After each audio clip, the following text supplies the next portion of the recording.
Hear, O Israel, from the south, the call remains. Hear, O Israel, be ground where the truth resurfaced. Roots, covenant, rehearsed. Names once stolen, faith once bent. But the word stayed breathing through punishment. Up the river, voices connect. Memphis, Tennessee, order and respect. Lost sheep hearing what time it is. Ancient bloodline awakening kids. Order of Melchizedek. Stand righteous, Stand correct. no beginning, no end. We said, walk in truth, no compromise, no neglect. Order of Melchizedek. Lost sheep rise. Hearts reset. To Memphis, We represent. Israel, wake up. Don't forget. Esha, Esha. Ora, Em Yasha, Malak Tinga. Who are we? Who are we? Israel. Israel. What's the order? Righteous. Why we here with the lost sheep?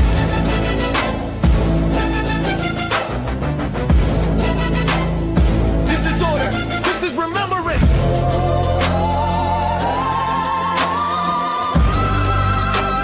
The order of Melchizedek. This is order. This is remembrance. The order of Melchizedek. This is remembrance. This is remembrance.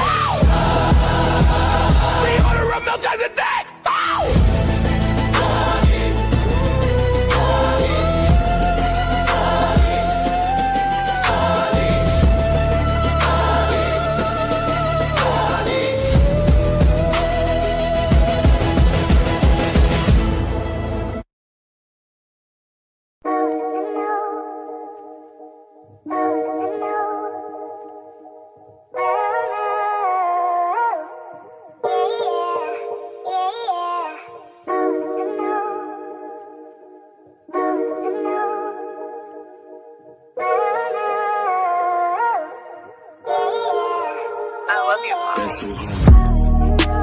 Righteousness is filthy rags. Study to show myself approved. I was down bad, shaping in iniquity. Conceive me in sin.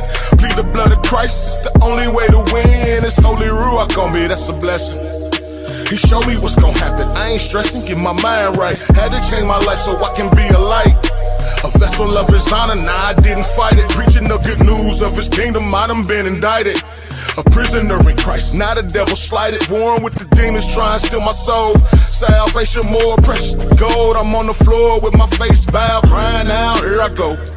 Tilling the earth with good seed, truth is all I know. Sword drawn, ready for battle, feet staying shy. Cutting off the heads of devils, he done gave me the 9. Walking in this truth, chest out like I'm a god. But I die like a man, look at me, humbled again. All glory being given, I ain't taking the strand. I pledge allegiance to Yeshua, my man. Cause I can do anything in Christ, best believe me I can. I gain favor with God and man. Understand what you reading in the scriptures, man, the kingdom's at hand. I pledge allegiance to Yeshua, my man. It's feeling impossible, but all things are possible through you. I can deal with it. Father, gird me up now, I can deal with it. It's feeling impossible, but all things are possible through you. I can deal with it. Father, gird me up now, I can deal with it. Jacob's troubles in our face, and your works won't get it done. It's about your faith. Believe in the Messiah, that's the message. Keep his commandments, that's the way you gon' confess them. They gon' say they done away with, but that's cool. Just ask some high rulers, kingdom with no rules. This about truth, traditions of men get thrown out. Falsifying on them scriptures, man, we calling you out. How you teach the people lies out the book? What they preach is so contrary if you look at the scriptures for yourself and stop depending on man. For your crown, Christ got it in hand. And you can do anything in Christ. Best believe me, you can. You gain favor with God and man. Understand what you read in the scriptures, man, the kingdom's at hand. I pledge allegiance to Yeshua, my man. It's feeling impossible, but all things are possible through you. I can deal with it. Father, gird me up now, I can deal with it. It's feeling impossible, but all things are possible through you.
Think you muted.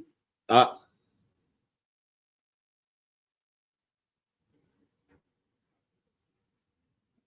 We can't hear you, Pops.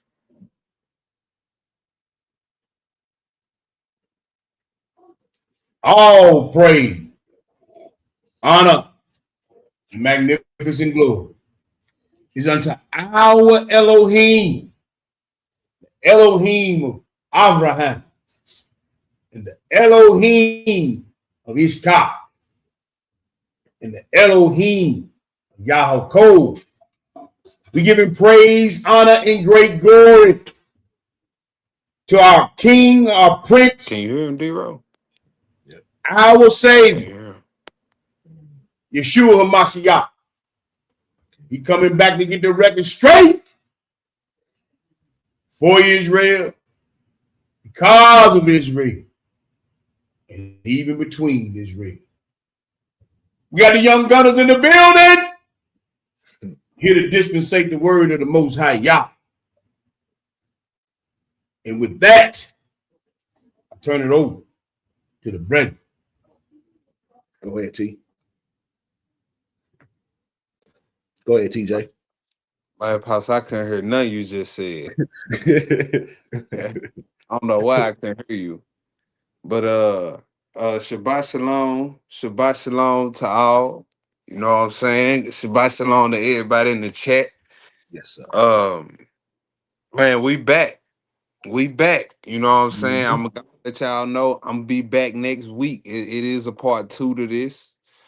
You know what I'm saying? I felt it was needed to split this up in 2 parts. I was just gonna do a part 6 initially. Like when I got off the live last time I talked, we finished the series up. I was gonna make this the part 6. But man, I felt like this lesson had to breathe on its own, Hebrew. And Dig. you know what I'm saying? The title of tonight's class is Discretion in Gray Areas. Mm. I know y'all probably don't have no clue of what we talking about tonight.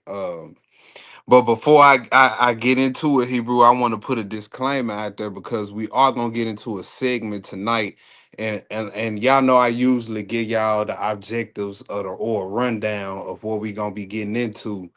But tonight I ain't gonna do it like that. I'm just kind of let this class unfold organically as we go. But I am gonna foreshadow one little segment that we gonna get into, and it's about the law having limits, Mm. right? And as this class unfolds, we gonna paint the picture, Hebrew, of what I'm talking about. We gonna see it clearly in the end, but um over time as we go through our walk as Israelites, as we go through our walk, y'all, we lose sight of what the law was really put here to do. Yes. Yes. You know what I'm saying? And we kind of put the cart before the horse when it comes to certain nuances of the law. And what I mean by that, first we have to recognize what's the main function of the law. Okay, the main function of the law, and we can read this in Romans 7, is to highlight sin, to show us what sin is. Yes. Okay, that's the main function of the law. And then so you got other scriptures that talk about the law that says the law is life, the law is light, and all Mm-hmm. that. But before you can receive and understand all that first, you need to understand the primary function of it first. Once you understand that, then you can kind of start getting into the other nuances of speaking of the law is life. That now you can start kind of exploring how the law is life, and then you will start seeing that okay, I need wisdom along with the law to even unlock these other nuances of the law, Mm. right? So I don't want people to hear this lesson tonight and think that I'm diminishing the law when I say that it has Yeah. limits. Yeah. Um, that's not what I'm doing. But if your answer to every situation is just what does the law say, then you may know law and you may lack wisdom. It's not an insult, just being honest, okay? Nah, for Because sure. if God gave a specific answer for every human circumstance, then he wouldn't be constantly telling us to seek discretion, to seek judgment, to seek discernment. Right. And sometimes I always want to behind a rule or a law is easier than developing the maturity to judge. Yep. It's cold. You see what I'm saying? So Yep. we got kind of a long intro tonight, Hebrew, because I'm gonna be talking to y'all a lot tonight. You know what I'm saying? I'm gonna slow roll this thing. It's gonna be 2 parts, most high willing, Dead. and it ain't a long class. We gonna be getting into a lot of stories though, case studies, what I like to call them. Dead. You know what I'm saying? So y'all, what chat? I want to ask you, D-Roll, in the chat. What do y'all do when there isn't a clear chapter or verse telling us exactly what to do? Mm. What do we do? That's a good What- answer. A good question. You know what I'm saying? And the this last series we did kind of set it up for this class, y'all. That's where discretion comes in. Yeah. You see that now that's where discretion comes in. That's why we need discretion. So we know not to steal, we know not to murder, we know not to commit adultery. We got knowledge of the law, and knowledge tells us what is true, right?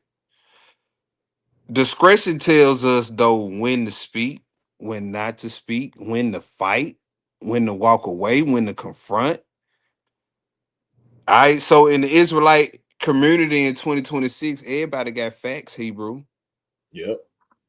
Everybody got facts. Not everybody got judgment and discretion, though. Mm-hmm. Not everybody got judgment and discretion. And I ask another question: why did David spare Saul? Because hey, all his men have said, "Hey, the Lord have delivered him into your hand." Right? He sounded just what we all think. Right as of this moment, right now, don't we all think David would have been justified in cutting Saul's TV off in that cave? Yep. He had 3,000 men hunting David, and it just so happened Saul stumbled in the cave where David and all his men was. Now Saul's vulnerable. You done drove this man from his normal life, then already attempted to murder him at this point. At this moment, it looked like the Lord delivered Saul into David's hand, and all the counsel you getting sounds righteous. Mm-hmm. But what did discretion say? I will not stretch my hand against the Lord's No. anointing. Yep. You see the gray area. What was the gray area right there, Hebrew? The gray area was mercy and what looked like righteous judgment. Mm-hmm. So in the gray area, there's no law, specific law you can run to solve the issue, is what I'm saying. So how do you solve the problem then in the gray area? Discretion. Mm-hmm. So if y'all follow me so far, we ain't number what 14 minutes in. Put some sevens in the chat, and we'll keep going. We'll keep going. We're gonna slow roll it, Hebrew. We're gonna slow roll this thing because you can be right and reckless. Yep. Can't am I lying? Nah, you dead on. You can be zealous and you can be foolish at the same time. I've been there. Yes, Right. me too. Reckless. Me too. Straight up. You can be knowledgeable and still be destructive, Hebrew. Yes. But guess what slows us down? What's the balancing act between that? Discretion. Discretion. Discretion. That's the balancing act between that. And even in more layman's terms, Hebrew, discretion protects us from our own righteousness. Mm.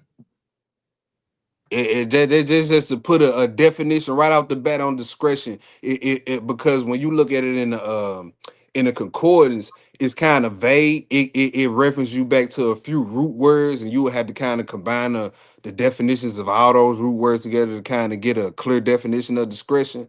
So, bro, in layman's terms, and as the class go on, we will keep adding to the definition of discretion as the scriptures paint the picture of it. All right. Mm-hmm. So as of right now, what we got on discretion is discretion often protects us from our own righteousness. Because a lot of times we think I'm right, so whatever I do next is justified. That's what usually happens, right? But Mm-hmm. Moses was right, and he struck the rock. He was right, but he struck the rock, didn't he? Mm-hmm. So, and guess what? A lack of discretion caused him not to enter into the promised land. So it ain't just law, because life is very dynamic. Humans are dynamic, and life is gonna present some circumstances that we can't go to a specific law in the 613 and solve our issues. Oh, mm. You see what I'm saying? So when it comes to these gray areas that we're gonna be talking about tonight, we need discretion, y'all. We need discretion. All right, so Hebrew, we're gonna start this out in Hebrews chapter 5, and we're gonna go through verses 12 through 14. All right. You know what I'm saying? Because if you choose to be stubborn and think that this type of stuff right here ain't important, and you think all you got to do is follow rules, then you got a fundamental problem. I'm just gonna tell you that right now. And the problem is you don't understand that there is limits to the rules, right? The rules are necessary, but they're not exhaustive, meaning that the law doesn't explore every possible detail and situation. Yep. That's just the facts. I Because think that's what it wasn't even put here to do that. nah. And I think you said something earlier, man. The law got limits. Yeah. And it's crazy you say that because I was talking to your pops earlier about the pillars in the tabernacle. Uh-huh. And if you notice that the 5 pillars that represent the law, the casting in those pillars was brass. Mm. And the 4 pillars right before you get to the holies of holies was silver castings to let you know that the law is not the one that's going to redeem you. Facts. The law wasn't there to redeem you. The law was there pointing to something greater. Like Paul said, the law was the schoolmaster getting you ready for the school. I mean, the teacher getting you ready for the schoolmaster. Facts, Hebrew. That's what the law was. The law was pointing to someone who will establish the law. Like bro said, discretion. If we think about it, who is the one in the scriptures that used the most discretion? Christ. He only spoke when he was supposed to. He only moved when he was supposed to. That's discretion. That's discretion. That's what the law was pointing to. It was pointing to him. Yeah. Because he is the law of discretion. Facts. So it's just to land back on what you're saying and the harp on land back on what me and you have been saying so far, Hebrew. Like when I say the law has limits, I'm gonna give you a little bit more insight, give y'all a little bit more insight to what I mean. Where's the law that says how long I should be patient with someone? There you go. Go. Or where's the law that says how much mercy should I extend? Or when should I separate from someone or this situation? Or should I exercise this liberty even if it causes somebody else to stumble? Where's the law? Where in the 613? Come on, man. Where, and if you didn't understand what he just said, if some people come on my house that don't drink, right, I have a problem with drinking, but I pull out the wine and the tequila, and boom, these folks stumble. Then even though it was just as right for me to drink, then we getting into it. You best believe that's in there. We getting into it, bro.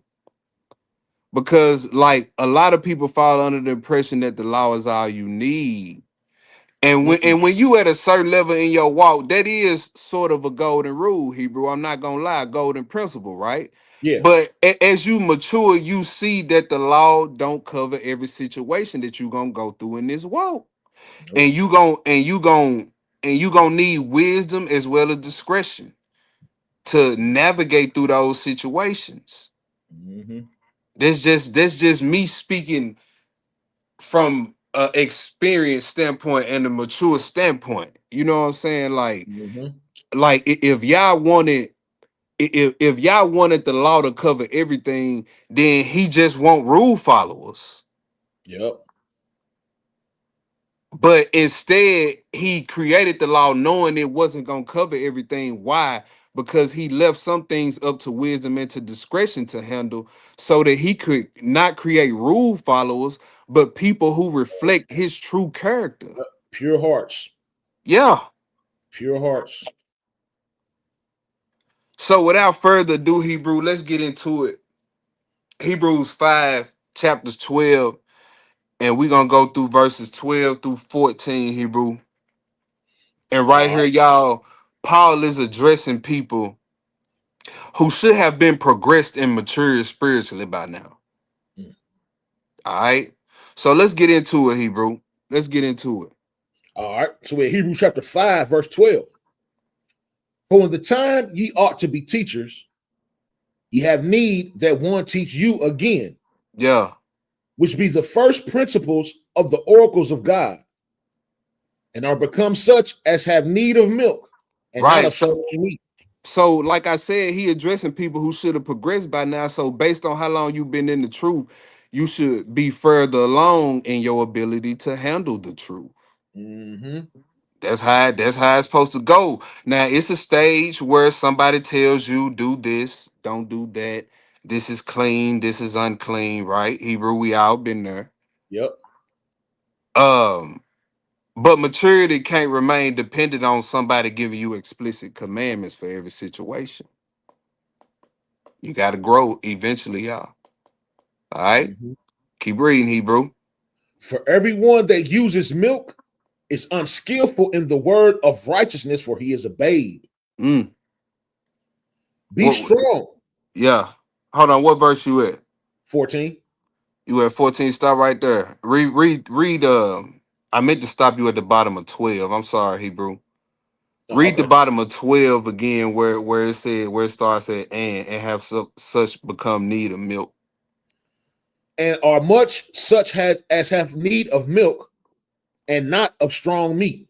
Uh-huh. So in life will put you in certain situations where the technically permissible option might not be the most expedient option. Yep. So what do you do when it's two legitimate principles, but they pulling in different directions? Huh? What? Hey, I know that just said pew. Cause You know what I'm saying? What? hey. Because you can remember laws all day long, but be underdeveloped in judgment. Hebrew, am I right? Yep. Am I right or Man, wrong? man, hey, that's 100, man.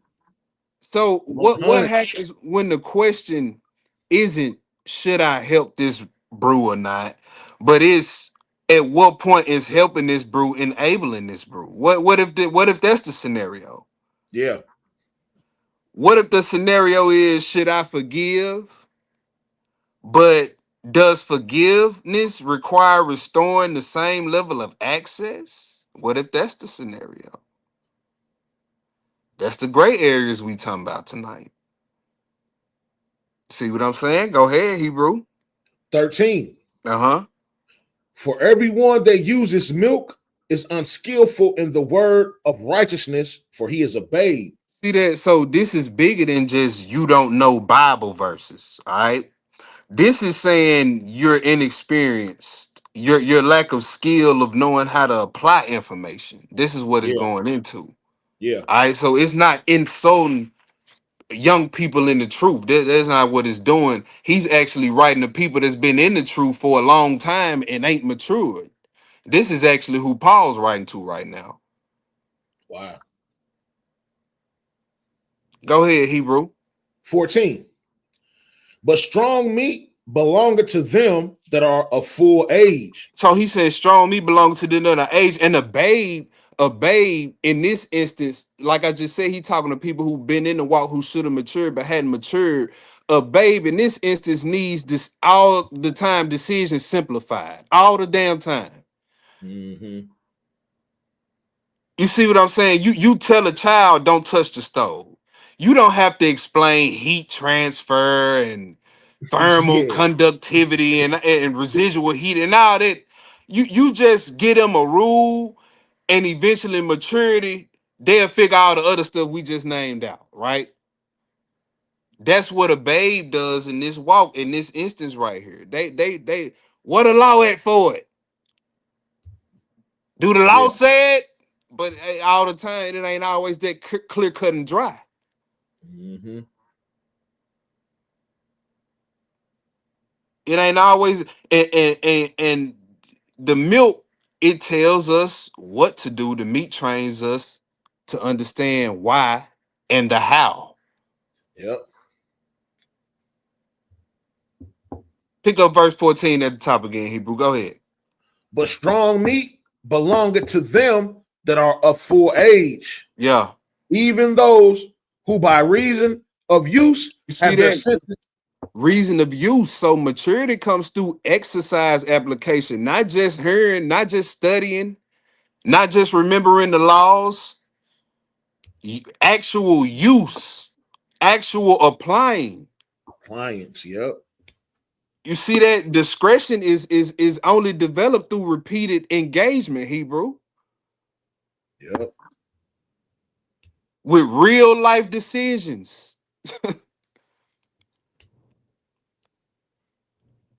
This when you look up that words, the senses exercise. You read that part? You get down to that part? You didn't get down to Yep. that part yet, did you? Yep. Their senses exercised. You see that senses exercise, y'all? That's athletic language. If we was to look that up in the concordance, y'all, that's like trained. Yeah. Yep. Because you can keep the law, you can have good intentions, and you can still make an unwise decision. Facts. Facts. I've done it multiple times. Straight up. It's not, and the situations don't always come down to good versus evil. Sometimes it's lawful versus expedient. Mm-hmm. Patience versus being passive. Mm-hmm. Being loyal versus being complicit. Gray areas to where it ain't no law you can go to and solve that issue. You got to use wisdom and discernment. You may have to use a combination of principles of multiple laws to solve the decision. That's wisdom. Yep. And honestly, that term WWJD, Uh-huh. bro, that really comes into play right now. Yes, sir. Because Facts. unless you study him and how he move, then you're not gonna understand and discretion because you always gonna be looking towards what the law do, Yeah, yeah. what the law say. But he is the law. Facts. Man, you just said something right there, Hebrew. You just said something right there. And next year, I pulled a description from one of the classes of the series that I just did of discretion. I pulled it and I wrote it down. I'm gonna repeat it right here.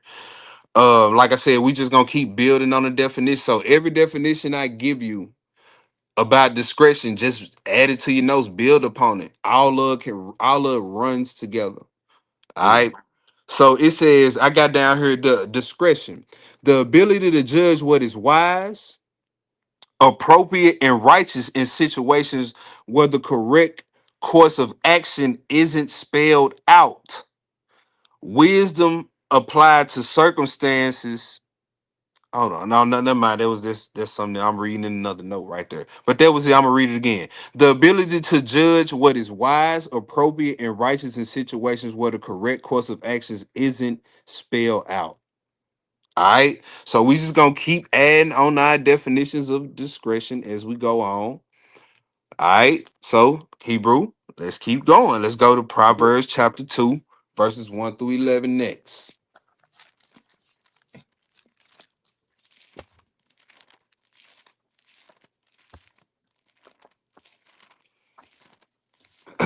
Proverbs chapter 2, verses 1 through 11. Let me get there before you take off, Hebrew. All right.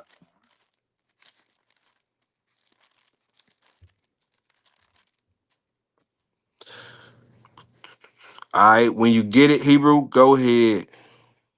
All right. Proverbs chapter 2, verse 1. Uh-huh. My son, if thou wilt receive my words You and see hide that? my Hold on, Hebrew. Oh, big word. yeah, Big word, small word, small yeah. word, big meaning. If. See, wisdom is available, but it ain't automatic. Nope. Everybody who hear instruction won't receive it. Go ahead, Hebrew. If thou wilt receive my words and hide my commandments with thee, so that thou incline thine ear unto wisdom and apply thine heart to understanding. See that? Incline and apply, meaning you deliberately lean into this thing. You deliberately lean into this. Wisdom requires intentional work and attention. If you want it, if you want the discretion, if you want the discretion, if you want what the law doesn't cover, you have to work for it. You got to constantly be applying it. These principles. Incline and apply. Go ahead, Hebrew. Yea, if thou criest after knowledge and liftest up thy voice for understanding, if thou seekest her as silver and searchest for her as for hidden treasures, then shalt thou understand the fear of the Lord. You see that? So that's seeking something deeper than just the law. Yeah. It ain't talking about the subject matter right here. Ain't even the law. It's wisdom. Mm-hmm. You see that, Hebrew? Yes, sir. It's so the immature or the underdeveloped spiritually, they always gonna be looking for, is it allowed? Mm. The wise is what wisdom, what does wisdom require? That's what the wise is looking for, even if it's not spelled out explicitly for me. Mm-hmm. Go ahead, Hebrew. Verse 4. If thou seekest her as silver and searchest for her as for hidden treasures, then shalt thou understand the fear of the Lord. Yeah. Find the knowledge of God. For the Lord giveth wisdom, out of his mouth cometh knowledge and understanding. Mm-hmm. He layeth up sound wisdom for the righteous. He is a buckler to them that walk uprightly. He keepeth the paths of judgment and preserveth the way of his saints. What verse you at, Hebrew? 9. All right, keep reading to 11. You got it. Then shalt thou understand righteousness and judgment and equity, yea, every good path. When wisdom entereth into thine heart, and knowledge is pleasant unto thy soul, discretion shall preserve thee. Preserve thee from what? Bad Mm. decisions, bad relationships, bad timing, bad environments, bad doctrine, bad reactions. Go ahead, Hebrew, finish that out. Understanding shall keep thee. Understanding shall keep thee. Let's go and get it. Let's go to the next spot. Sirach 33, verse 29.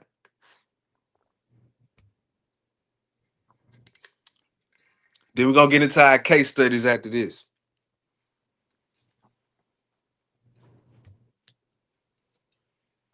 Sirach 33, verse 29, Hebrew. When you get it, go ahead.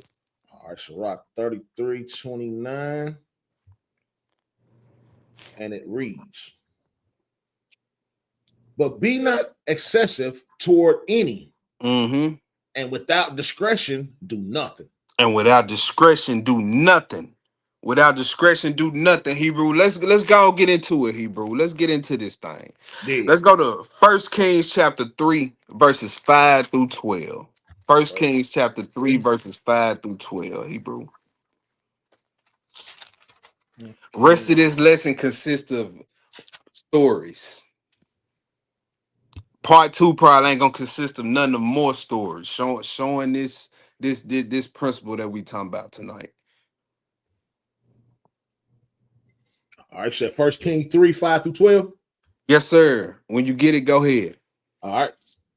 In Gibeon, the Lord appeared to Solomon in a dream by night. And God said, ask what I shall give thee.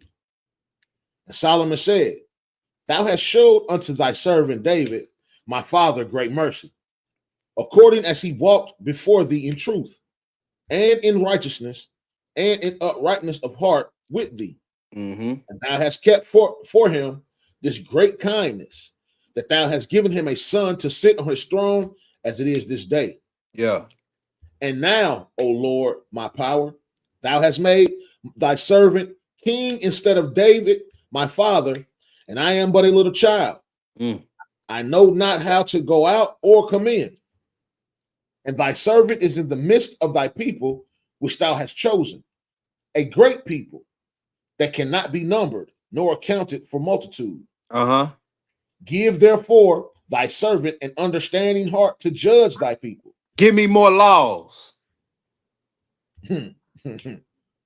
Israel already had the laws. Moses had already come. Yet Solomon still asking for what? Wisdom. Mm-hmm. So the keeping of commandments does not eliminate the need for judgment, development. It don't. It just don't. Nah. I don't care how much law you keep. Yeah, because we done seen teachers know law back and forth, but don't know how to judge a damn matter to say they self. Boy. So you see, he asking for wisdom and discretion. Ain't that something, Hebrew? To understand the law. Yeah. To understand the law. That's key, man. Yeah. Keep reading that verse 9. That I may discern between good and bad. So Israel already had the law. He a king. He had a copy of the law. Yeah. But guess what? God, he does establish laws and boundaries, but guess what? Life still produces situations requiring discretion, Hebrew. If the law was enough, why is he praying for discretion? Why is he praying for the ability for a discerning heart, Hebrew? Boy. Go. I want to know. Go. Yeah. Boy. All right, let's keep reading, Hebrew. Let's keep reading. Read that out, Hebrew. I'm at the end of verse 9, y'all. All right, go. For who is able to judge this thy so great a people? And the speech pleased the Lord that Solomon had asked this thing. And God said unto him, because thou hast asked this thing, and hast not asked for thyself long life, neither asked riches for thyself, nor hast asked the life of thine enemies, but hast asked for thyself understanding to discern judgment. To discern judgment. See, hey, that's totally separate from knowing law, ain't it, Hebrew? Yes. Knowing rules, ain't it, Hebrew? I think the law, the only way the law can teach you discernment is if you're looking at it that way.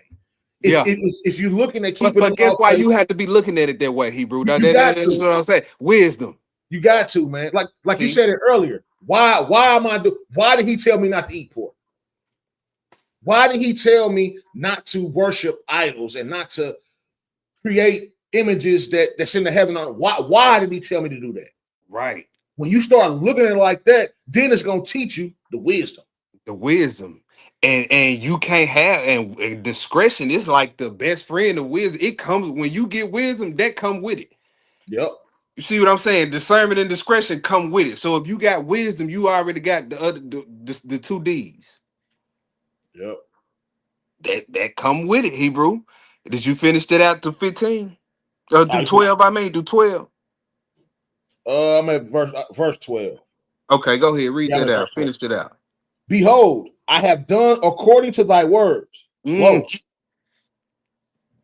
I have given thee a wise and understanding heart, so that there was none like thee before thee, neither after thee shall any rise like unto thee. Okay, now it's another. This is learning some on our way to learning some. Just for my brothers and sisters, this is from what we just read, and also from firsthand experience. I'm sure a lot of y'all can relate to this. Whenever you open your mouth and ask the Lord for something, get ready for the test. It's coming. Mm-hmm. He gonna give it to you, and he might do like he might do you like he did Solomon. You may ask for it, and he might give it to you first and then put you to the test, or he may give you the test first and then give it to you. But just know if you ask for spiritual virtues like patience and stuff like that, just know a test coming. A life test is Mm-hmm. definitely coming your way. That's just how it works. Let's get into the test, Hebrew. First Kings, You already know. 3, First Kings 11. 3, You said 16, 16 through 28, Hebrew. First King. What's the chapter? Same chapters. Just skip down Okay. to verse 16. Verse Okay. 16 through 28. All right. First King 3, verse 16. And it reads. 28. So Solomon, you asked me for a discerning heart. I'm gonna give you a test to see if your heart is discerning.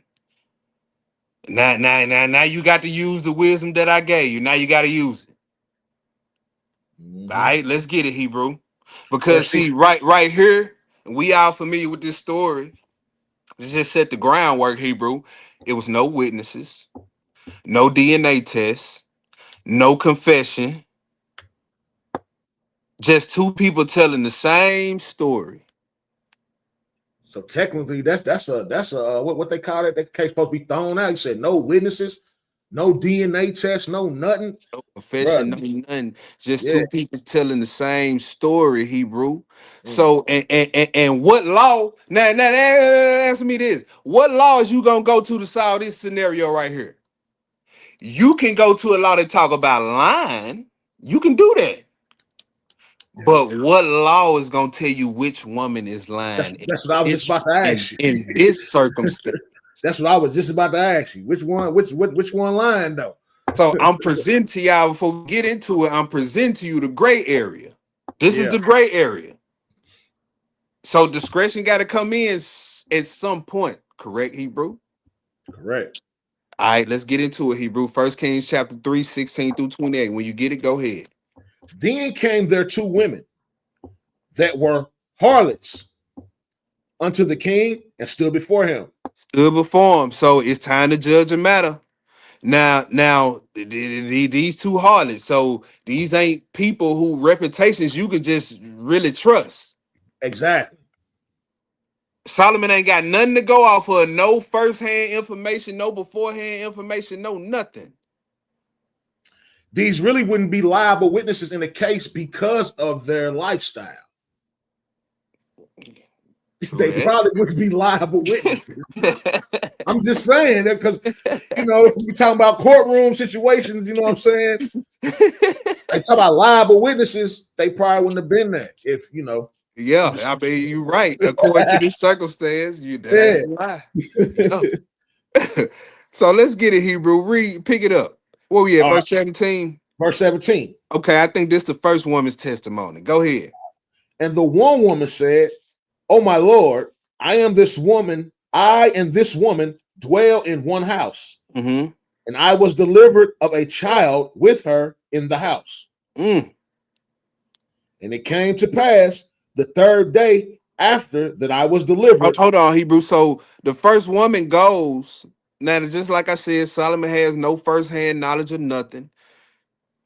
No DNA tests, no real confession, no witnesses. So the only thing he has to lean on, Hebrew, is discretion. And what will discretion tell you in the situation as a leader? Well, for me, I would have to base it off of testimony, what I'm hearing, right? Yep. I would have to focus on behavior of mothers and human Body nature. language. Body language, human nature at this point, right, Hebrew? Mhm. Pretty Yep. much. So she say we live together. I gave birth in the house and she was there. Okay. All right. Verse 18, Hebrew, go ahead. And it came to pass the third day after that I was delivered, that this woman was delivered also, Mm. and we were together. There was no stranger with us in the house, So save. limited witnesses. Mhm. This is what make this situation such a gray area. And don't get me wrong. When we speak gray area, don't mean it's not a right answer. It means the answer is not immediately visible. We Right. got to search. It's not 1 + 1 is 2. It's not there exactly, You Hebrew. gotta do, you gotta do long division. Thank you. You gotta do long. You gotta show your work. Well, Yeah, we used to hate doing that, didn't we? hated it. We just want to type it in the calculator here. Here go the answer right here. And boy, you used to hate them instructions where it say Show your multiply work. and then in parentheses show your work. You'd be like, Show your ah. work. Yep. So think of discretion is long division. You got to show that work. Yep.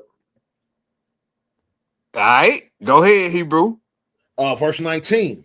Uh-huh. And this woman's child died in the night because she overlaid it. So the death is accidental, but Yep. peep this, y'all. What happened after is intentional. So this matters because wise judgment is gonna consider not only the accident, discretion and wise judgment is gonna consider the accident, the reaction to it, and the cover up. And the cover up. We ain't just looking at your feelings hurt because you lost your baby woman. We ain't looking at that. We judging the matter here. Boy, see, you got to go through. You just took your feelings out. See, Yeah. folks don't want to do that when it's time to judge. Yeah. Even And though we got a little baby involved. yeah. See, Hey. these are situations where a lot of dudes who want to hop up and call themselves teachers, this is where they find out they really not leaders right here in situations like this. Mm-hmm.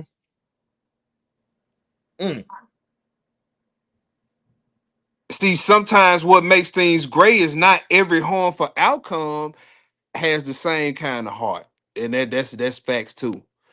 Like some unfortunate can happen, but not a malicious intent. But you still got to judge the matter. Yep.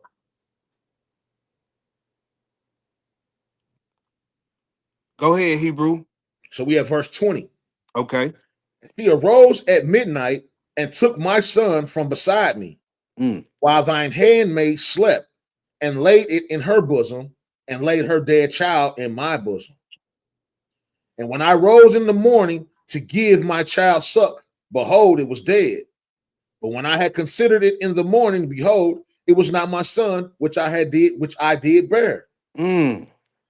And the other woman said, Nay, but the living is my son, and the dead is thy son. And this said, No, but the dead is thy son, and the living is my son. Thus they spake before the king. Mm-hmm. I see. I got a red flag already. Yeah, what you thinking? What you thinking, Hebrew? Well, I'm putting my, like you said, if I'm the judge and the leader in this situation, I'm listening to the testimonies. And one woman just gave a heartfelt testimony. Yeah. And one woman just gave kind of like a 2-sentence testimony. Uh-huh. So I'm thinking if this was one's child, the testimony would have been more heartfelt. So going back to what you said earlier. So since we ain't got nothing to go off of, what we got to read? Body language, eye testimony, contact, testimony, emotional investment.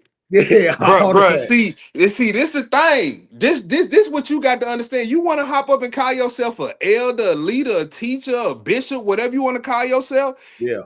It ain't just about going live. Yeah, it ain't. It be stuff like this you got to deal with Monday through Thursday before you can even come on here and go live Friday. Yep. Y'all don't even know that. It be not on this scale where somebody baby done died and later swapped the babies and all that. But I'm pretty sure my pops can get on here right now and tell you from Monday through Friday, before sundown, he done probably had maybe 5 to 10 dilemmas, 5 to 10 phone calls, having to judge certain matters, having to get, you know what I'm saying? Yep. Yep. And brothers just see brothers going in. I want to teach, bruh. Do you know what you signing up for? It ain't just the teaching aspect. That's one aspect of it. No. That's one aspect of it. You know what I'm saying? When these young people come to you with scenarios, you like, damn, how you get in that? But hey, you gotta, hey, as the leader, you got to lead them with discretion, bruh. Mm. These young people, these young people good for coming to you with scenarios that you can't find no law for. I don't know what they be doing nowadays. Mm-hmm.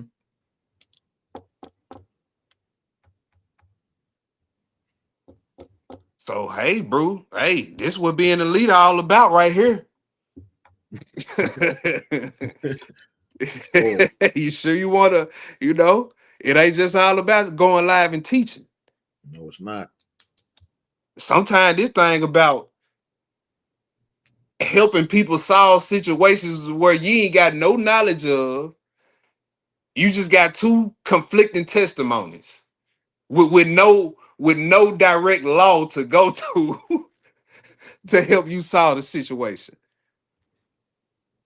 And you still got to be righteous. And you still got to be righteous and give a righteous judgment. That's the Still got to be righteous. man. Look, what verse we at, Hebrew? 23. What verse we at? 23. Yep. All right, go ahead. Then said the king, the one saith, this is my son that liveth, and thy son is the dead. Mm-hmm. And the other saith, nay, but thy son is the dead, and my son is the living. Mm-hmm. And the king said, bring me a sword. Ooh. And they brought a sword before the king. You see that he said, and leaders, teachers, leaders, elders, we can all take a page out of Solomon's playbook here, not necessarily getting the sword to solve the matters, but peep what I'm saying. He didn't keep saying, okay, which one of y'all lying? Yeah. That's not effective because a liar just gonna keep lying. Go keep lying. He's just gonna keep lying. So he do a test. Yeah. What words don't reveal, pressure will. Yep. So elders, teachers, whenever we presented with a situation like this, go to the Most High. How can I put pressure on this situation to reveal the truth? Pressure bust pipes. We can all take a playbook, a page out of his playbook when it comes to judging matters, like especially this as hard as these. We don't just too much really know what went on. It's a lot of he say, she say. Let me get back to y'all. A day of prayer, fasting, Most High. How can I apply pressure on this situation to resolve it? Mm-hmm. Then boom. Read that at the top again, Hebrew 24. And the king said, bring me a sword. They brought a sword before the king. So discretion is the ability to create a righteous response when no specific rule gives you a step-by-step procedure. That's what discretion is. So he can't directly see a truth right now. So he created tests that will. He created tests that will. 25, Hebrew. And the king said, divide the living child in two and give half to the one and half to the other. Because he knew the real mother, he knew the real mother didn't just want possession of the child. She wanted she cared about the welfare of the child. Yep. That's what Solomon knew. That's wisdom. That's discretion right there. And you see how he used it in this gray area right here? He knew, okay, I ain't got nothing else to lean on. What can I lean on? Okay, I see one is real emotionally invested, and the other one is just kind of like nonchalant. Human nature don't really act like that when it comes to a mother and child. Mm-hmm. Bring me a sword, the real sharp one, the one with the real sharp. Bring it over here real quick. Let's cut the baby in half. I give you one half. I give you the other half. That's how that man was cold. He was cold with that, bro. Yep. Yep. Bring me a sword. Cause he know at this point it ain't about who keeps the child. It's okay. Now it's about, man, I just want the child alive. Solomon know that. So he knows Yep. that. Yep. What verse you at, Hebrew? 26. Go ahead. Then spake the woman whose living child was unto the king, for her bowels yearned upon her son. See the bowels. That's the inward emotional movement. Mm-hmm. That's what that's going into, Hebrew. That the internal nature is always gonna reveal itself under pressure. You can't hide that. Mm-hmm. Like the Bruce just said, pressure bust pipes. That's what he mean. Under pressure, your true self gonna show. It's gonna bust out. It's just like I give you prime example. Somebody always acting like they tough, and when some real go down, they the first one screaming. That's Yep. their real self. That Yep. pressure got on. That's the real self right there. Yep. It ain't the tough guy that was talking. Nope. It's not. That's why the scriptures say what's inward eventually gonna come outward. You see what I'm saying? What overflows the mind is or the heart is eventually gonna come out. Yep. Let's take a little pressure. That's all it take, Hebrew, is a little pressure. Keep going. And she said, "Oh my Lord, give her the living child, and in no wise slay it." But the other said, "Let it be neither mine nor thine, but See that? divide So it." another lesson in discretion. You don't know what's inside a person until circumstances put the squeeze on them. Yep. And you know what, bro? I was thinking, I was like, if there was a law that could judge this, it would be what is it? Judge the spirit. Yep. But however, unless a certain situation happened, or I was just about know, to. I was just about to throw a caveat in there. But at we've one been point, around Bruce this whole time, look, and then spirits. I was just about to say, because Yeah. at one point in this situation, do you apply that though? Yeah. You see what I'm saying? Yep. And you got to handle even if you had the knowledge to, okay, boom, that's the law. Okay, now where's the wisdom at to where I can apply this? Because at one point in Solomon's mind, he had to be like, okay, I hear both sides. You know what I'm saying? And then Yeah. it had to become a point to where he really got to thinking about it, where he was like, then so I guess you can have a law to go to, Yeah. but at what point in the situation do you apply it, I guess? That's what. Yeah. Because looking at it, like I said, both the spirit, he couldn't really judge the spirits until he brought the sword out. Yeah.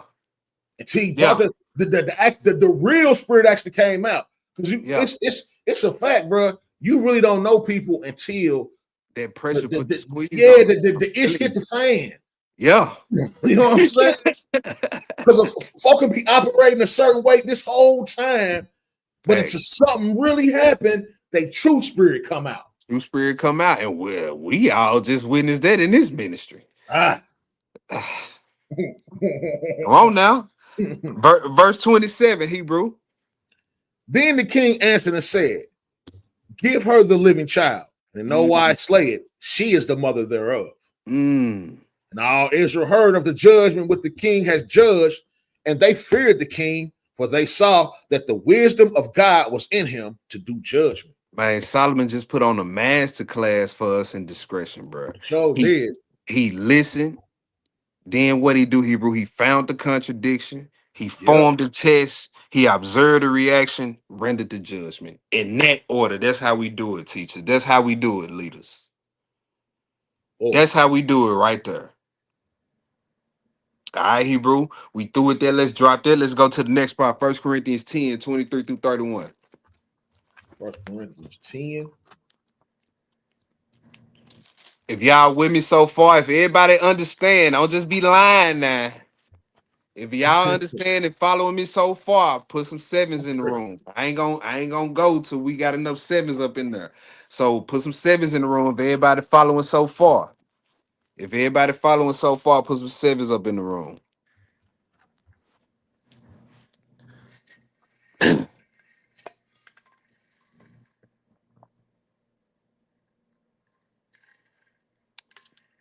So Hebrew, so far we see right and wrong ain't always clear cut and dry. It ain't always black and white, is it, Hebrew? No, it's not. Ain't always black and white. That's why that's what discretion comes in and do the heavy lifting. Mm-hmm. All right. Let's go to the next spot. Hebrew, I said what? 1 Corinthians 10.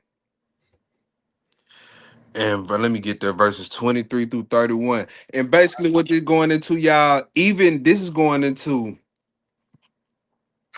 right? Even if I can do it, should I do it? Yeah. Even if I can do it, should I do it? All right. Even if I can do it, should I do it? Hebrew. 1 Corinthians 10. We're gonna pick it up at verse 23. We're gonna read 23 through 31. When you get it, go ahead. All things are lawful for me, Uh, but all things are not expedient.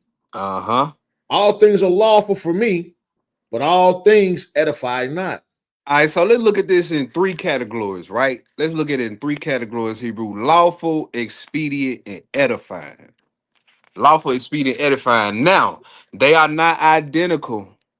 Sometimes something can be lawful without being wise. Mm, Something can be permitted without being beneficial. Am I lying, Hebrew? no. Something can be, how can I say this? Something can be technically acceptable without really building anybody up. Yep. See I what see I'm that in the saying? camps. I see that in the camps all the time. Yeah, yeah. So now to preference all things, we not finna go through precepts and show you how Paul was a law keeper because we all know he was. But if you want proof, just back up a few verses in this same chapter. He warned us about idolatry, fornication, tempting God, murmuring, Right. all this. So we know he kept the law. So all things means in the realm of things that's lawful. There you go. Okay. All right. So let's get that part out the way. So all he said, all things are lawful, but not expedient. Expedient meaning beneficial or advantageous or profitable or helpful or suitable, whichever word you want to use, right? Because, like I said earlier, you can be right and still mishandle a situation or a moment. You can be right and still mishandle it. I know this sounds crazy to newcomers, but yeah, you can be. Yep. And this is what we getting into in this particular script right here. Keep reading, Hebrew. All right. So we have verse 24. Uh-huh. Let no man seek his own, but every man another's wealth. You see that? So it's not talking about your pockets or your bank account, another man's wealth. It's talking about seek another person's benefit and not your own. Seek to what's gonna be the advantage to your brother, to your sister, or to their benefit. Yeah. Right? This is what it's going into. Being unselfish.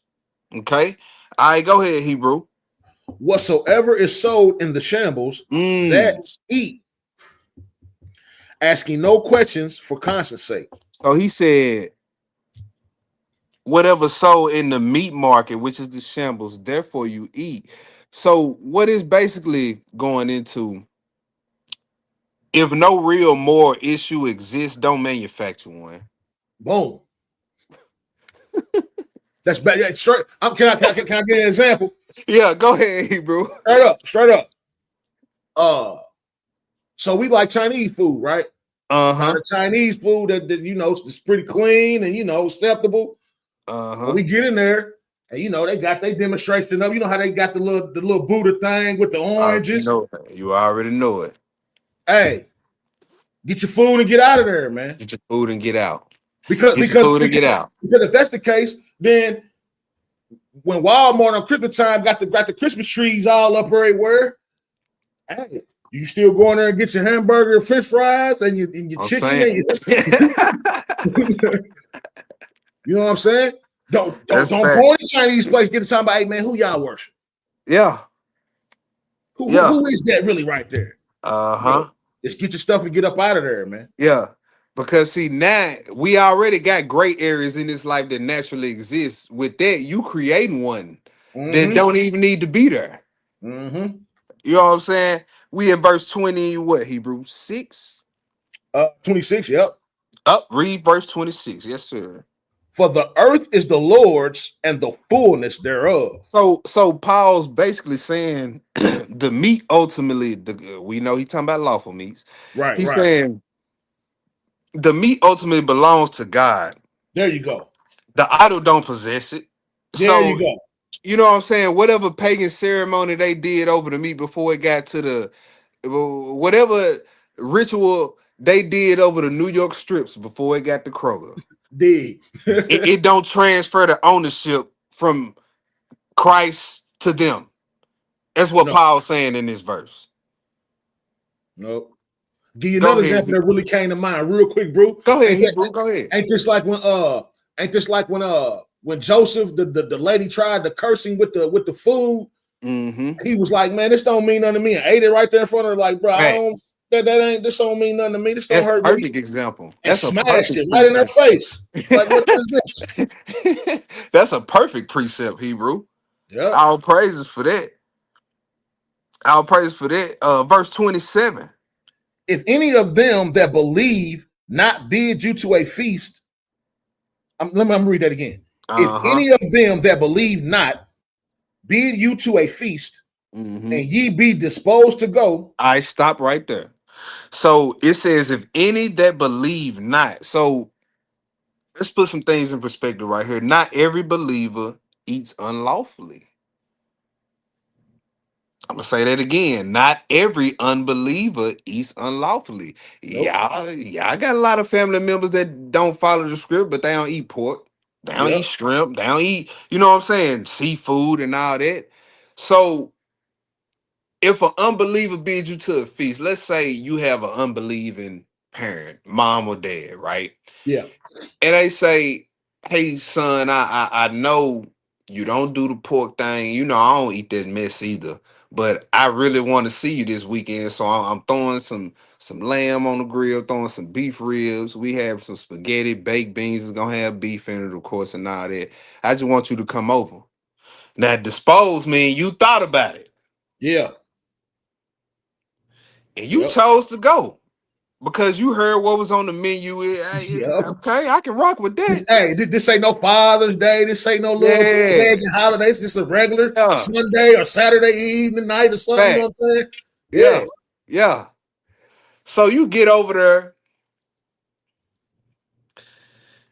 You get over there. There's food set out. You get the thinking in your head.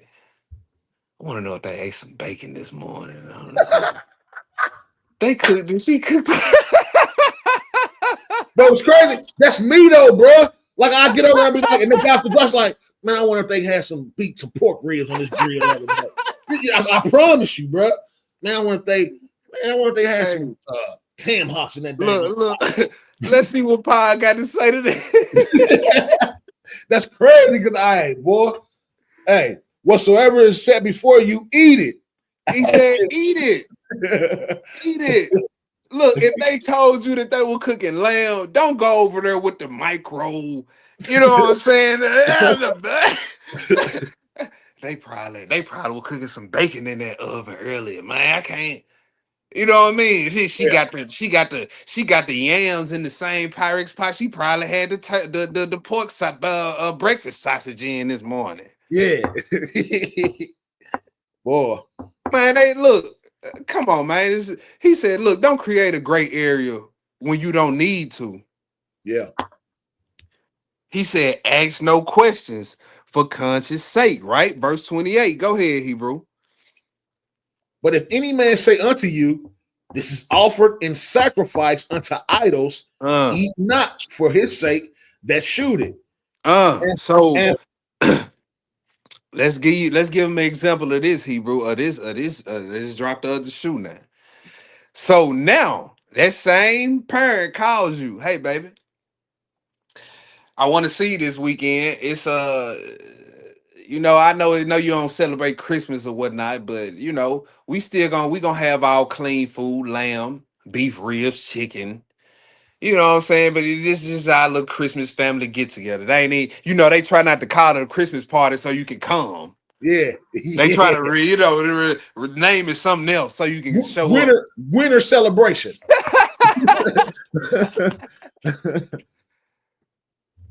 Hey, this is where you draw the line right here now.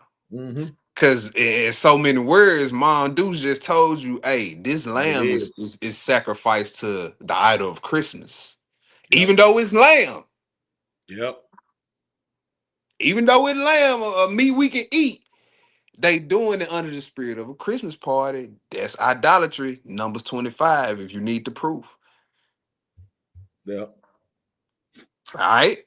Go ahead, Hebrew. 29. Now read 28 at the top again. I'm All sorry. right.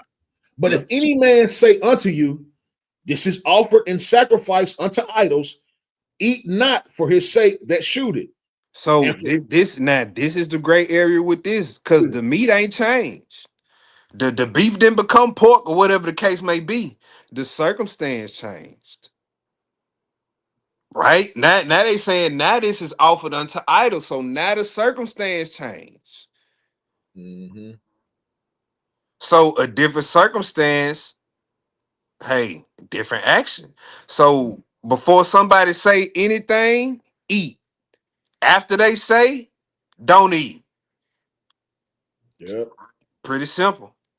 So wisdom or discretion knows the context can change the meaning of a otherwise lawful action.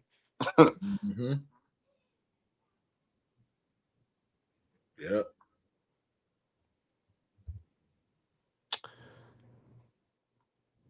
It says, eat not for his sake that showed it. Finish that out, Hebrew. And for conscience sake, for the earth is the Lord's and the fullness thereof. See, notice he did say, don't eat because the idol is real. Yeah. The concern is the other person. Yeah. If you eat after they openly attach it to an idol, then it can send a message that you didn't intend for it to send to your brother or sister. Mm-hmm. But see, if the immature believer, they gonna say it's lawful meat. Yep. Regardless of who is sacrificed to. Yeah, but the brother or sister with discretion, they gonna be like, yeah, it's lawful, but they at a Christmas party, bro. I can't, you know what I mean? I'm Mm-hmm. not rocking with that. And I think that's why Paul came like this, because there's no flat law that kind of Exactly, Hebrew. That's why I that said pertains to this. that's why we here reading Yeah. Paul. Yeah. You see what I'm saying? Yeah. Go ahead, Hebrew, verse 28. Well, What was that verse? That was verse 28, yeah, that right? was 28. Okay, verse 29. I'm sorry. All right. Conscious, I say, not thine own, but See, of the other. not dying on. See, your mind ain't troubled. You know the freedom that you have. Yeah. You know the idol is nothing and the earth belongs to God. But the issue is what might my freedom, cause another person to do. Stumble Exactly. even the more. Exactly.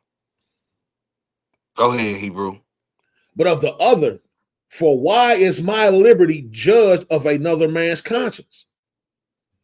For if I, by grace, be a partaker, why am I evil spoken of for that for which I give thanks? So he said, for why am I even spoken of for that Oh, which I give thanks? So he's defending that, hey, this is a legit liberty, right? He said, but he said, I'm not gonna let false judgment redefine some lawful. So he basically defending both sides. He adding balance to it. mm-hmm. You see what I'm saying? So keep going, Hebrew, verse 31. Read that. Whether therefore you eat or drink or whatsoever you do all to the glory of God. And that's what it's about right there. Which course of action best glorifies the most high? Yeah. Which course of action best glorifies the most high, Hebrew? That's what it boils down to. Here, hey, the same action can be lawful in one setting and unwise in another. Yep. Hey, discretion. This is why we Discretion, Hebrew. Let's go to 1 Corinthians 8, 1 through 13. 1 Corinthians 8, 1 through 13. All right. Just to give a little historical context on this, I know we read this before and we, broke this down before. Um, in the first century Greco-Roman world, temples weren't just worship sites. They was basically like economic centers, Hebrew. They held family banquets, community banquets, weddings, Yeah. certain festivals, civic festivals, you know what I'm saying? Just Yeah. community parties, all type of stuff. Just say like if me and you lived there back in the day, be like, hey, I'm going down to Caesar's Palace tonight. He right here, they got some of that lamb on the menu down there. Me and the fam going down there. Yeah. He be like, all right, bro, we'll see y'all down there. We're gonna be down there too.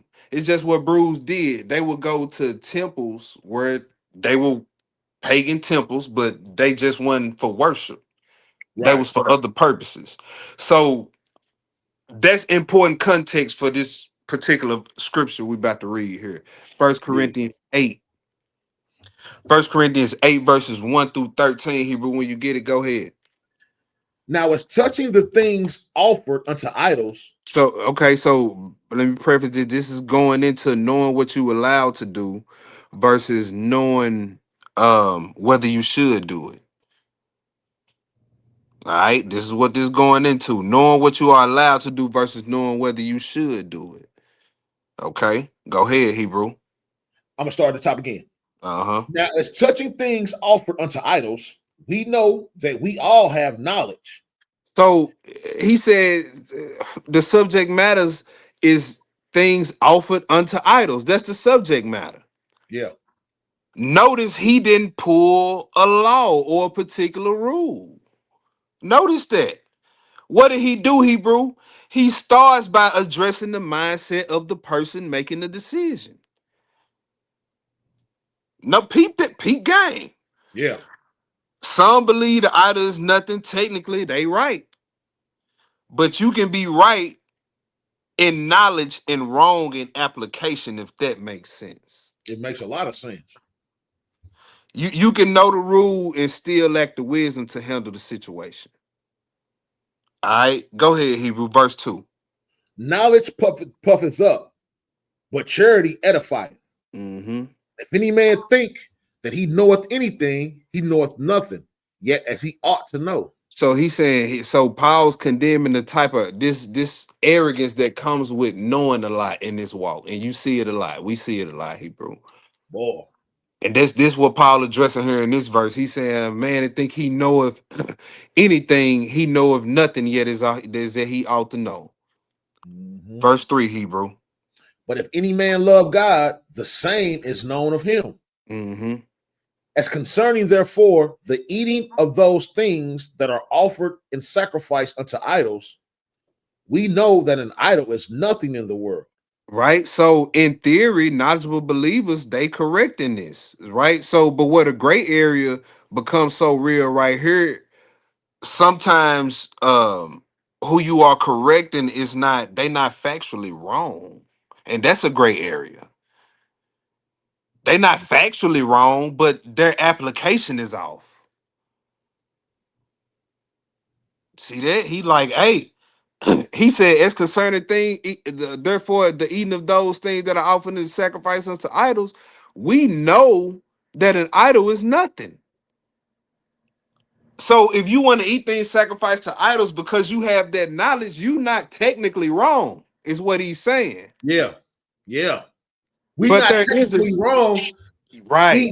Eating, from these places that worship these other guys. Right. Basically. Because he's saying, you know why you there. Yeah. But hey, in certain circumstances, this liberty can cause your brother to stumble. Yep. See? Go ahead, Hebrew. We know that an idol is nothing in the world, and that there is none other God but one. For though there be that are called gods, whether in heaven or in earth, as there be gods many and lords many. right? So the surrounding culture, they recognize many gods. But the Yeah. law keepers, we understand the truth concerning one God, right? Go Yeah. ahead, Hebrew. Keep reading.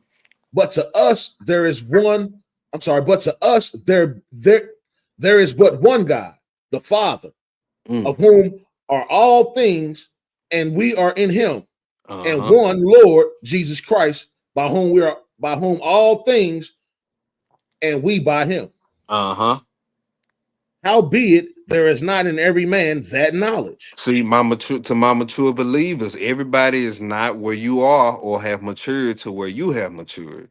Right? Some people in this walk have spent their lives so deeply rooted in idolatry before they came into this walk.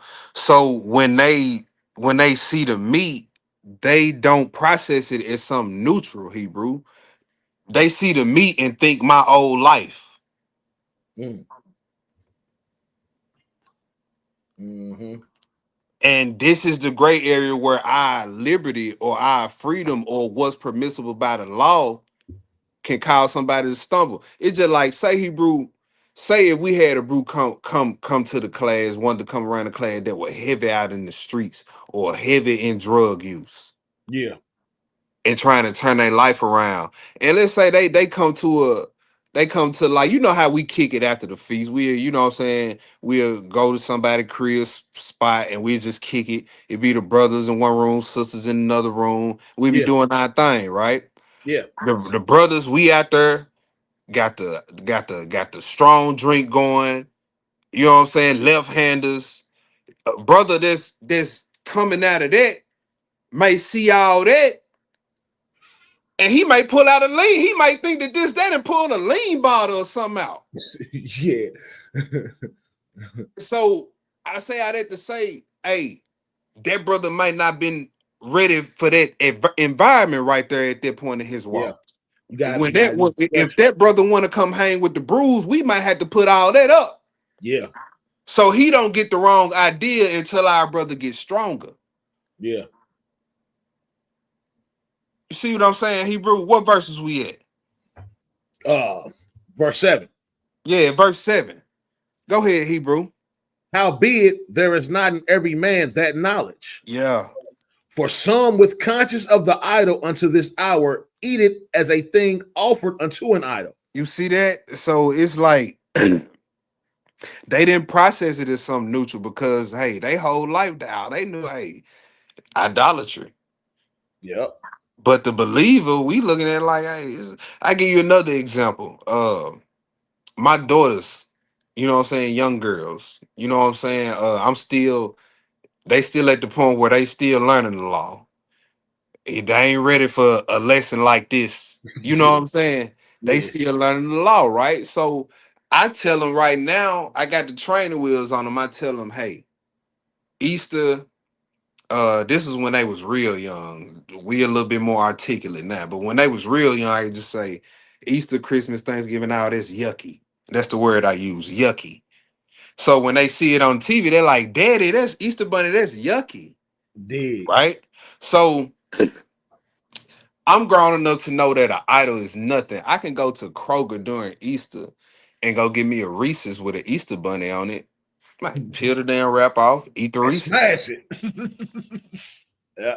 But you know what I'm not gonna do, Hebrew, since my daughters are still in the learning Yep. phase of actually learning the law, learning all the nuances of the law. Yeah. I'm gonna get a regular Reese's packaging and I'm gonna eat that in front of them because if I did that with the Easter bunny in front of them and I'm telling them in one breath Easter is yucky and they see me do that, Yep. send a mixed signal down to Hebrew. That's a perfect example, bro. It's in a mixed signal. They not nuanced, mature enough to understand. Hey, the idols of Easter is really nothing. It's nothing. So hey, I have to have that discretion around my daughters when it comes to stuff like that. Hey, even though I know I can just eat the Reese's and keep moving, Yeah. I ain't gonna do that around them though. Yeah. All right, go ahead, Hebrew. I'm at the end of 7. Uh-huh. And their conscience being weak is defiled, Mm, but meat commendeth us not to God. For neither if we eat are we the better, neither if we eat not are we So the worse. so just add more balance to it. You know better if you eat it, if you don't eat. All right, verse 9. Go ahead. But take heed, lest by any means this liberty of yours become a stumbling block to them that are weak. You see that? So even if the things we allow to do, y'all, it must be governed by wisdom. Even the things we are allowed to do must be governed by wisdom and discretion. Right? A mature person gonna look at a situation after reading this verse and say, you know, normally this would be cool, but under these circumstances, this ain't that wise. Yeah. You know what an immature person gonna say though, Hebrew? The law says good. Yep. Let's go. Let's roll with it. Yep. You see how discretion is gonna slow us down every time. It's gonna put us right there in the balancing act of a chaotic situation. Discretion is.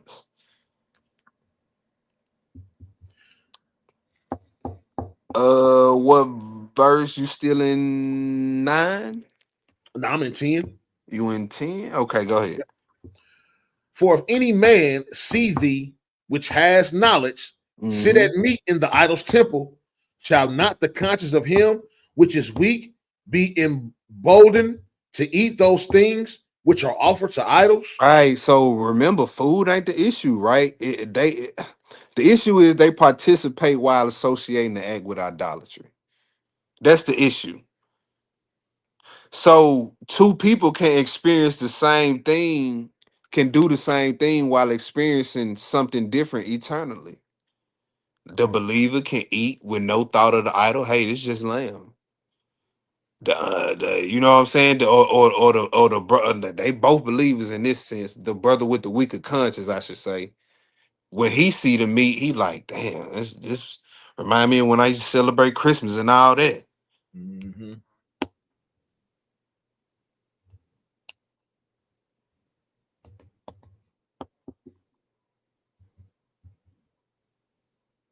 Keep going, bro. All right. Verse 11.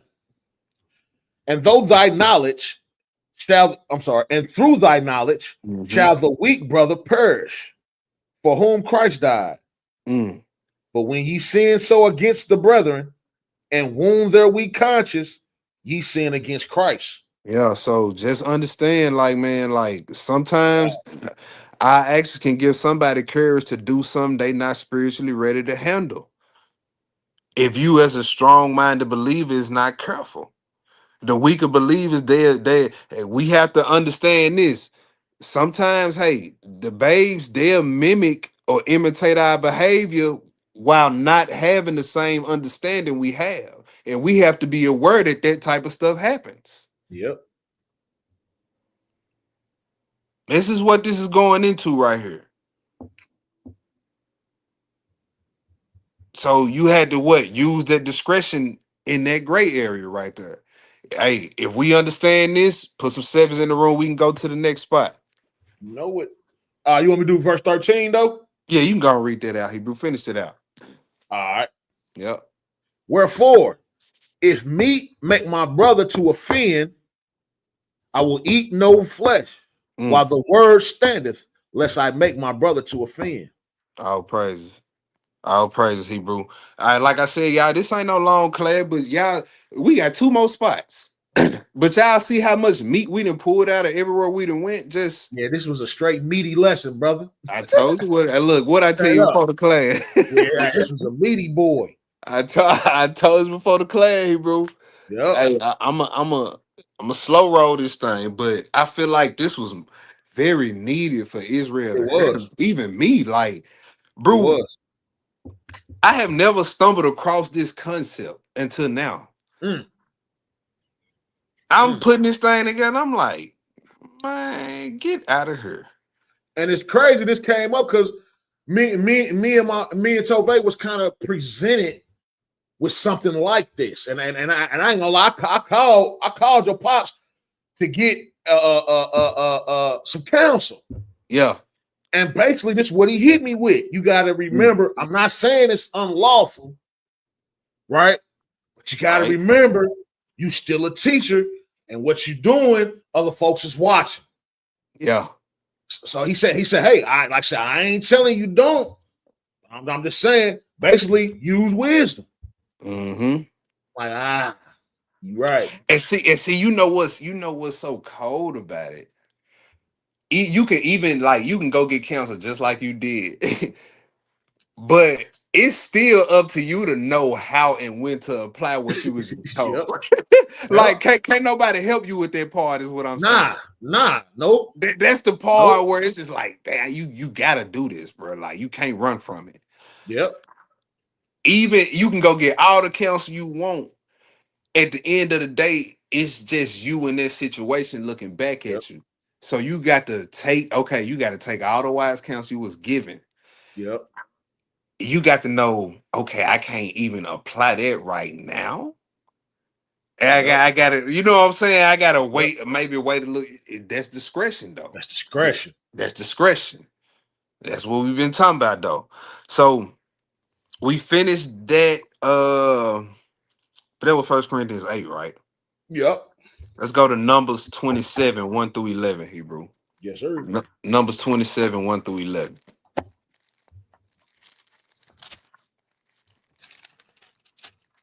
All right. I mean, it can be a gray area like, do I take this job? Because I ain't gonna lie, Hebrew, like I value hands-on time with my children, like a I can lot, dig it. I can like dig it. a whole lot. So when it comes to stuff like job opportunities and stuff like that, if I see a job out there paying a little bit more money, but I the, can dig it. I can the dig it. scheduling just really don't work for me. Yeah. You know what I'm saying? So it's like, all right, that's a great area in life. It ain't no particular verse I can just go to. It's just like I just gotta kind of use discretion. Yep. You know what I'm saying? Because okay, if I value hands-on time with my children, but this job gonna have me away from the house down there 24/7, but the money will put my family in a better position, then now I gotta weigh, okay, is the position we in bad enough to where I need to take this for real? Or, you just gotta wait. Yep. That's where, like you said, discretion. So Yep. hey, man, hey, these things we presented these situations and circumstances all the time, Hebrew. We gonna notice them even more after this class now. For sure. Yeah, we gonna notice them even more after this class now. Yo, let's get it, Hebrew. What I say? Numbers 27, 1 through 11, the daughters of Zelophehad. Now, peep this. This what's so interesting about this spot, y'all. A law had already been situated for this. Inheritance law.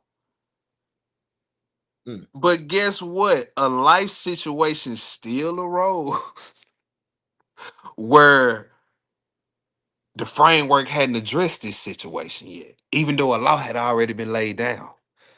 Mm. The framework didn't address this situation. So what do? Gray area, discretion. Let's get it, Hebrew. Numbers 27, 1 through 11. Go ahead. All right. Then came the daughters of Zelophehad, the Yeah, son of Hepher, the son of Gilead, the son of Machir, the son of Manasseh, of the families of Manasseh, the son of Joseph.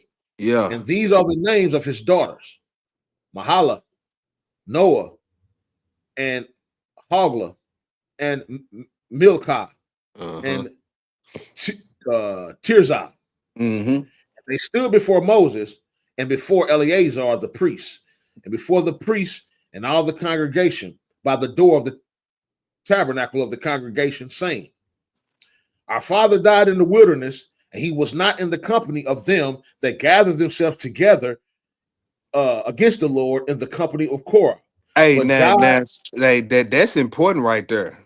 yeah, That little distinction is important. They put that part in there for a reason because circumstances matter. They basically saying, "Hey, don't put our father in the category that don't fit this certain case right here, now, Moses."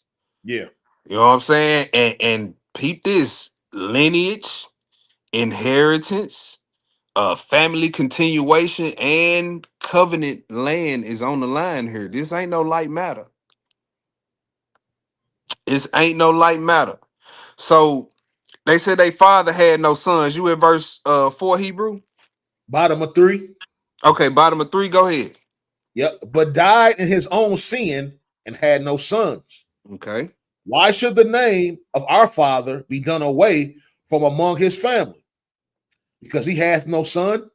So they Give basically saying our father had no sons, so should his family name just disappear?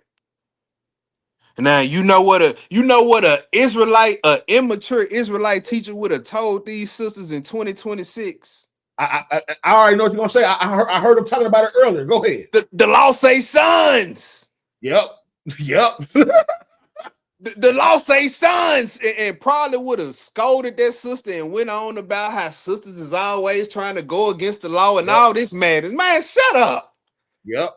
They be like, the law say the heritage come from the man. Yeah. The lineage That's come a from the teacher. I'm man. gonna let you know now. So that's somebody with no discretion, Yep. no nuance. No, he Yep. just a rigid application of the law.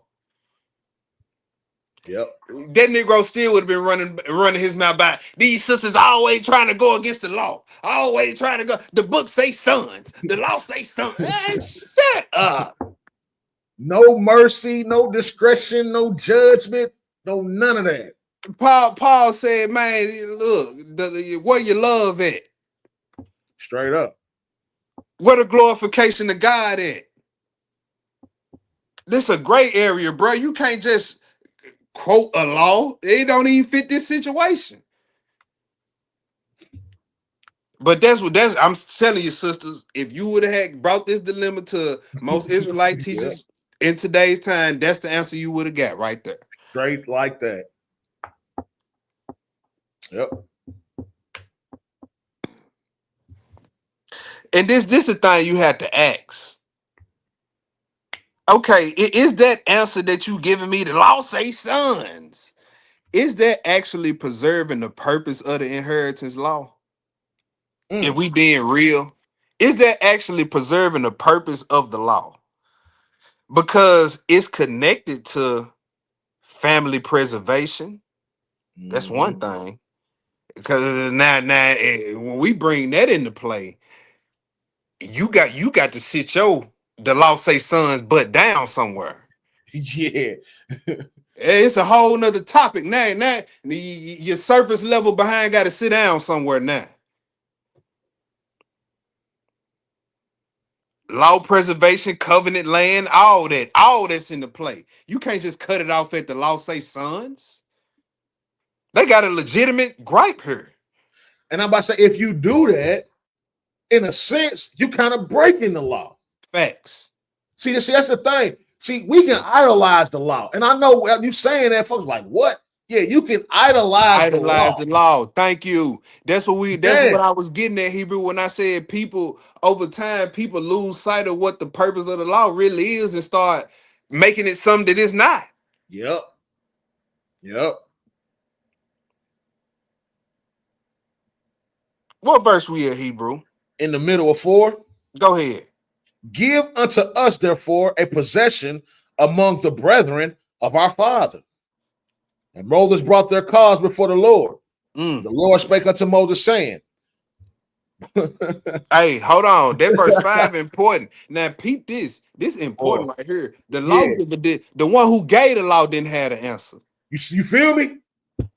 So, bro, you just said something. The man who had the law from God, who probably had a better understanding of it than anybody else. Anybody else walking for the rest of your life, you will never understand a law like this man. And he had to go before the Lord and ask, yo, what's up? Hey, you know what they showed me what else discretion is, Hebrew, as a teacher or a leader? Also, discretion is, I ain't got the answer right now. Come on. Let me go seek the Most High. Hey, that's discretion too. Let these camp leaders and teachers, hey, they got all the answers. They got all the law. The lawgiver didn't have the answer. Come on, man. Boy. Mm.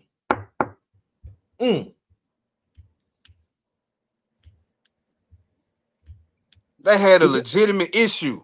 Yes, they And did. look, you at verse 7, Hebrew. Yep. Read that at the top. Pick that up from the top.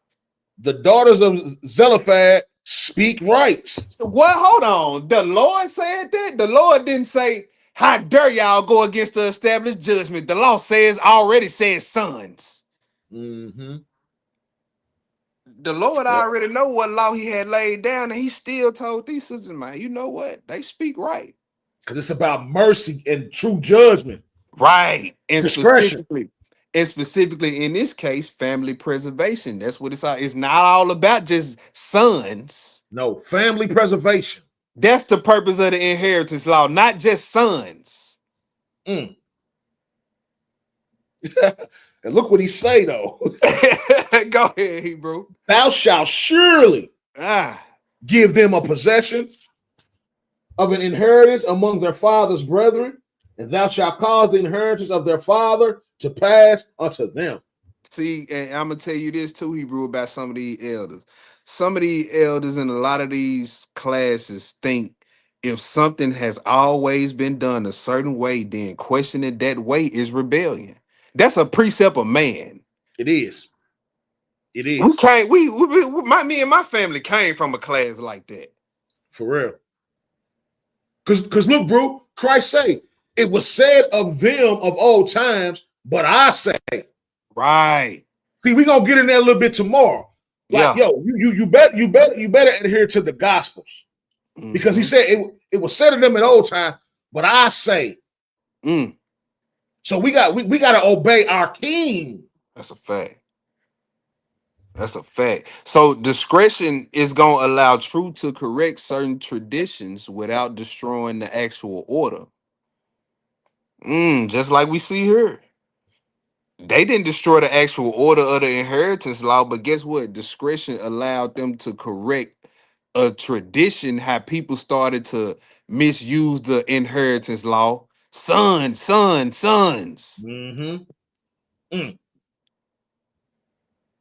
You see the tradition of the law. No, man, look, no.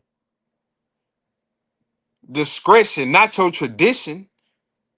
And then look, you know what's so cold about Moses? With him being the lawgiver and didn't have the answers, he didn't even get defensive about this. Nope, he didn't. Nope. That's healthy leadership, man. Yep. He did not once think he'd say, wait a minute, it's supposed to be the sons. What y'all talking about? Right. Nah, he just said, you know what? Let me go holler at the man. So he did it for the Lord because he knew, man, the inheritance law ain't just about sons. It's about family preservation, keeping brothers' names alive, whether he got sons or not. Yep. And he had to go make sure that what he was thinking and feeling was true. Facts, Hebrew. We at verse 8. Yep. I read verse 8. And thou shalt speak unto the children of Israel, saying, if a man die and have no sons, then ye shall cause his inheritance to pass unto his daughter. Wow. So a case or a scenario or life circumstance that exposed an unaddressed circumstance became guidance for future cases like these. That's something, Hebrew. Go ahead. It is. And it's basically what Christ did. He basically, it was said of them of old time, but I say, if he ain't got no sons, give it to his daughter. There you go. Man, that's cold. There you go. And if he had no daughters, then ye shall give his inheritance unto his brethren. And if he had no brethren, then ye shall give his inheritance unto his father's brethren. And if his father have no brethren, then ye shall give his inheritance unto his kinsman that is next to him of his family. And he shall possess it. And it shall be unto the children of Israel a statute of judgment, as the Lord commanded Moses. All right. Hey. And the Lord said unto Moses. That was it on that? That was verse 11? Yep. Why I got an echo? Yeah, I'm hearing an echo. I don't hear it. I'm hearing it on my end, but I'm just gonna keep going. I'm But hearing it on Hebrew, my end. I'm just gonna keep going. But people, nah, I can't keep going with that. Hold on. I can't keep going with that. Pops, what's going on? I know what's What's what's going on? going on. What's going on? The lesson too good.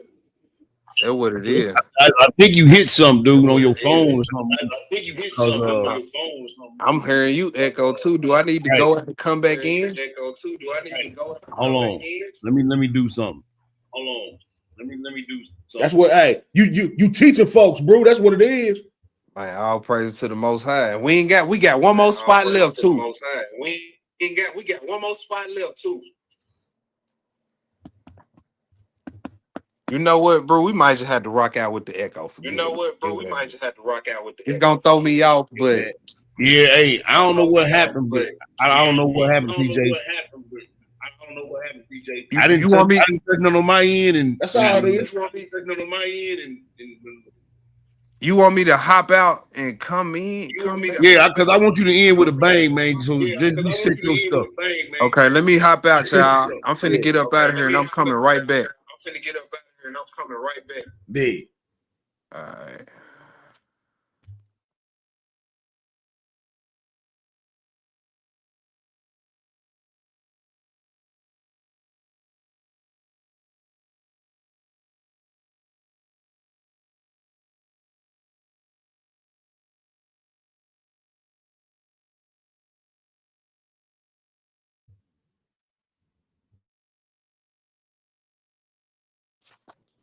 All right.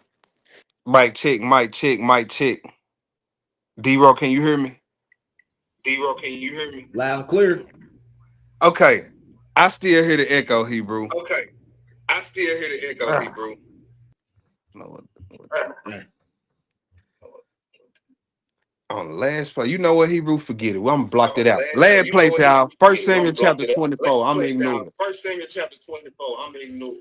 First Let me Samuel see 24. something, Hebrew. After you Let me see say, something, mute your mic real You quick. say mute your mic real quick. Mic check, mic check, mic check. Mic check, mic check, mic check. See, when you mute it, I don't hear the echo.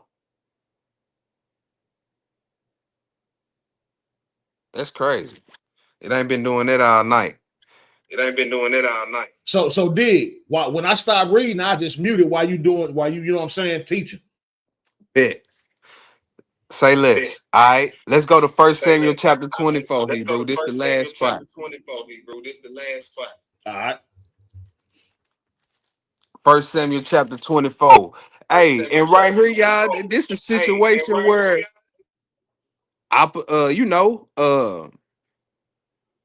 opportunity looks like permission from the Most High. We asked the question earlier, why did Dave express Saul? What law could he go to solve this situation? And not only that, where opportunity looks like permission, all the counsel around you sounds spiritual. What do? Let's look at it, Hebrew. First Samuel chapter 24. This is gonna get the whole chapter, Hebrew. Let's get it. All right. First Samuel chapter 24 and verse 1.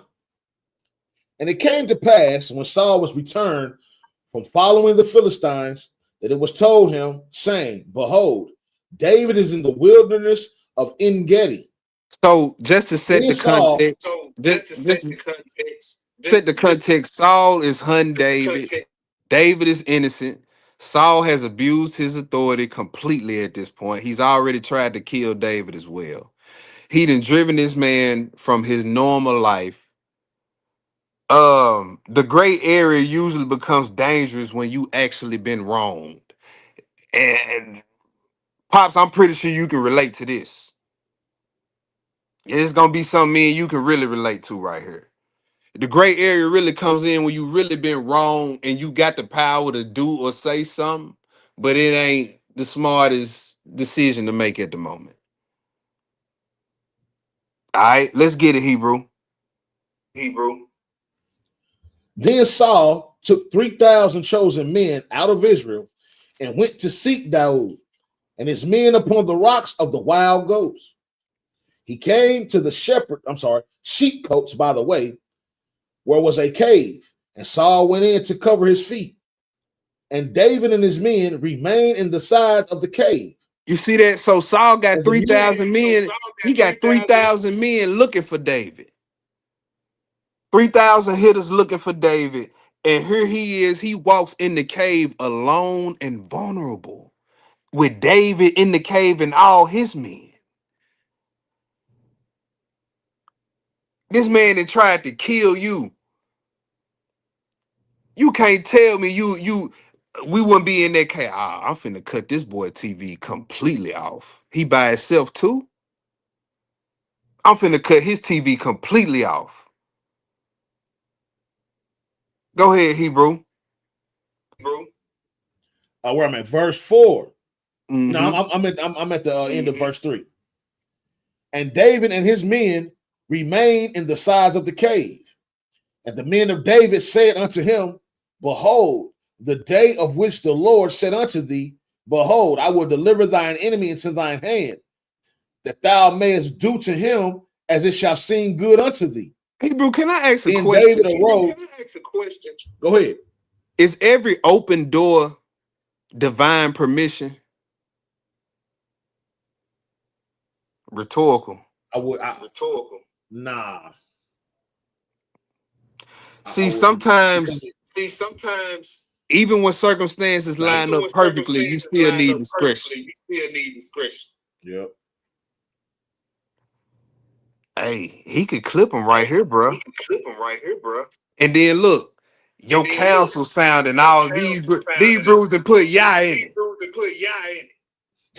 Yeah. They didn't put Yah in the Hebrew. Hey, the Lord said you can clip him. Yep.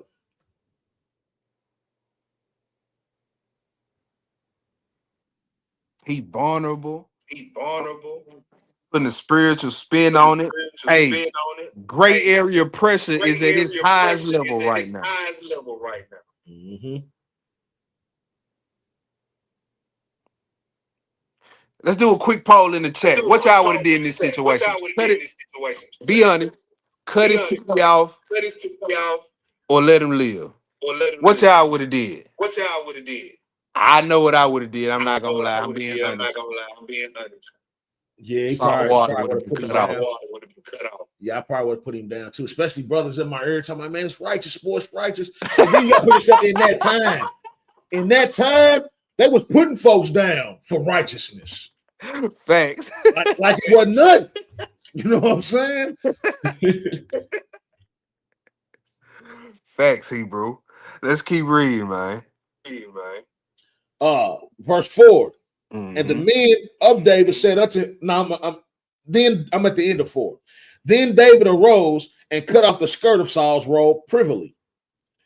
And it came to pass afterward that David's heart smote him because he had cut off Saul's skirt. That's major right there. Mm-hmm. Now, another detail I want y'all to peep. Didn't God already promise David the throne by at this time? He was already promised the throne, but not like this though. Not like this though. Jacob made that mistake. Yeah. David understood that. He understood, hey, I got the throne. I'm going to have the kingdom. But the Lord didn't say it was going to come like this.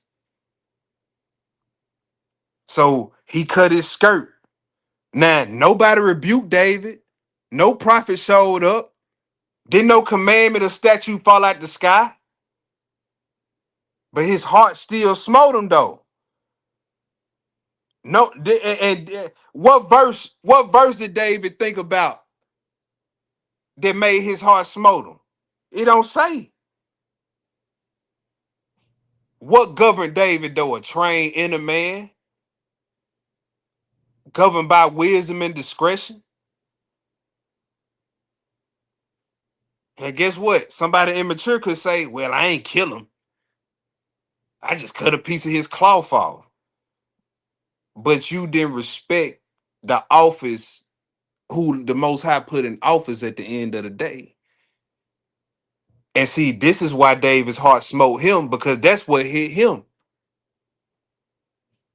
So now you Billy Badass in the bud David, where the nigga trying to kill, the king was trying to kill me. I'm a smoke, bro. You not better than David. You and guess what? You would have been in the lake of fire for that. That David was a man after the Lord's heart. That's what the Lord. That's what Christ would have did if he was in this situation.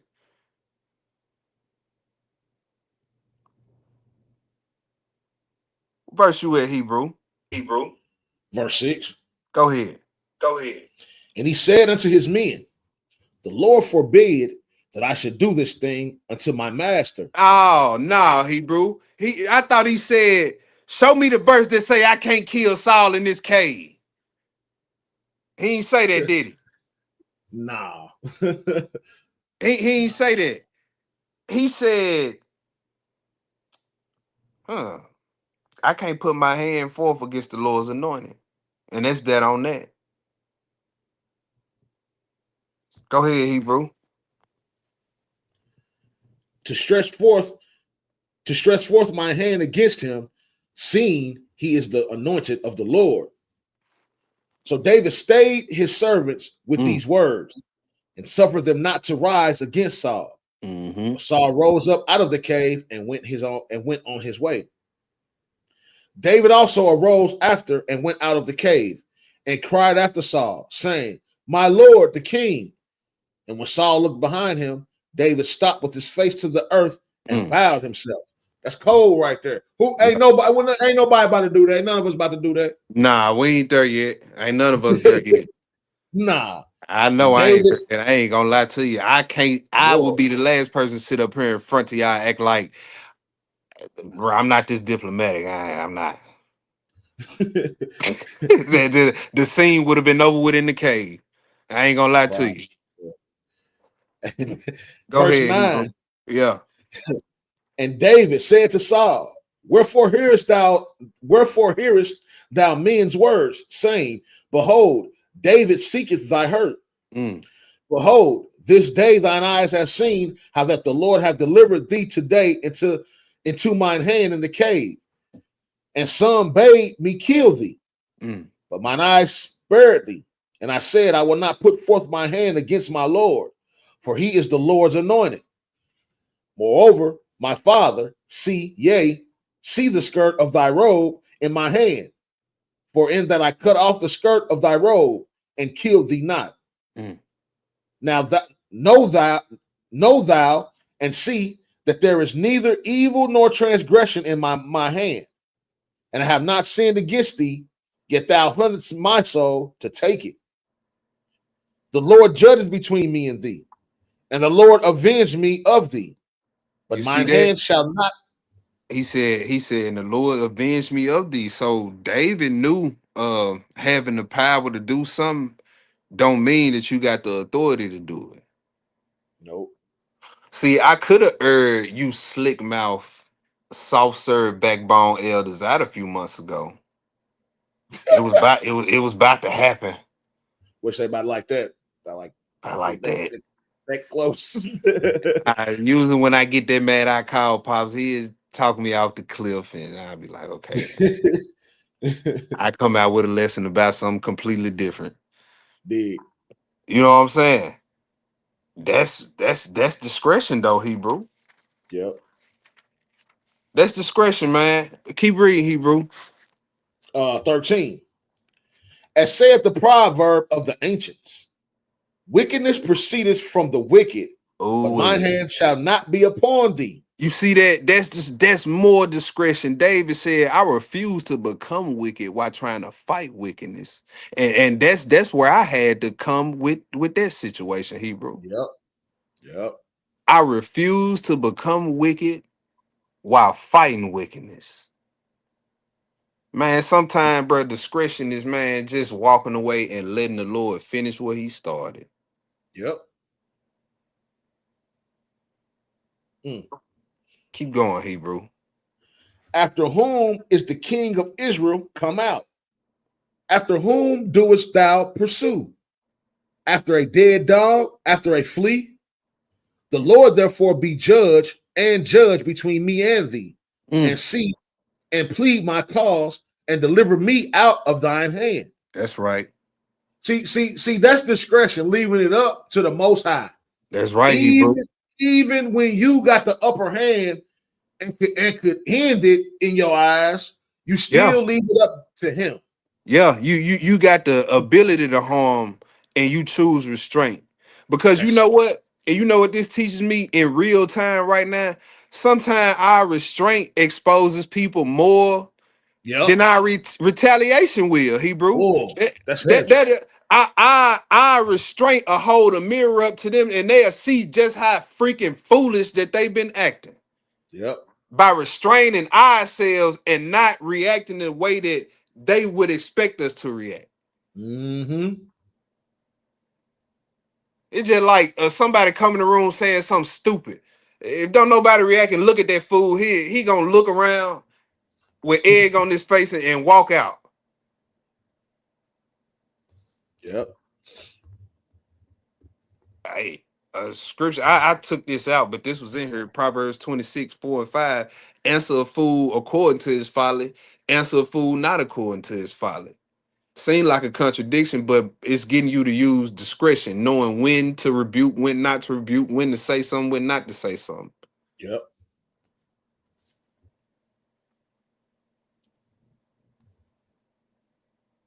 Right now, I'm not answering the fool according to their folly, Hebrew. I'm just not.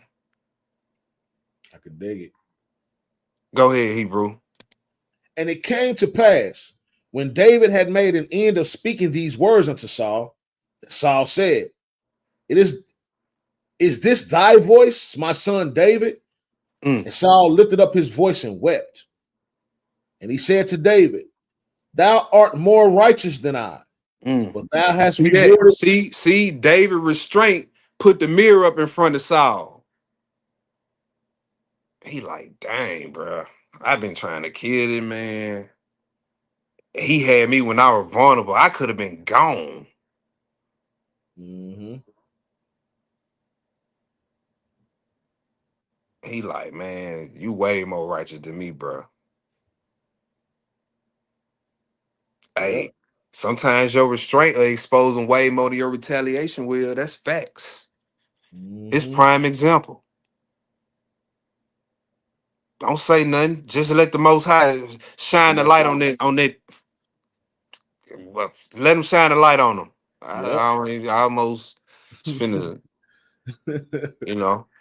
Hey, you just use discretion in that little moment right there. Straight up.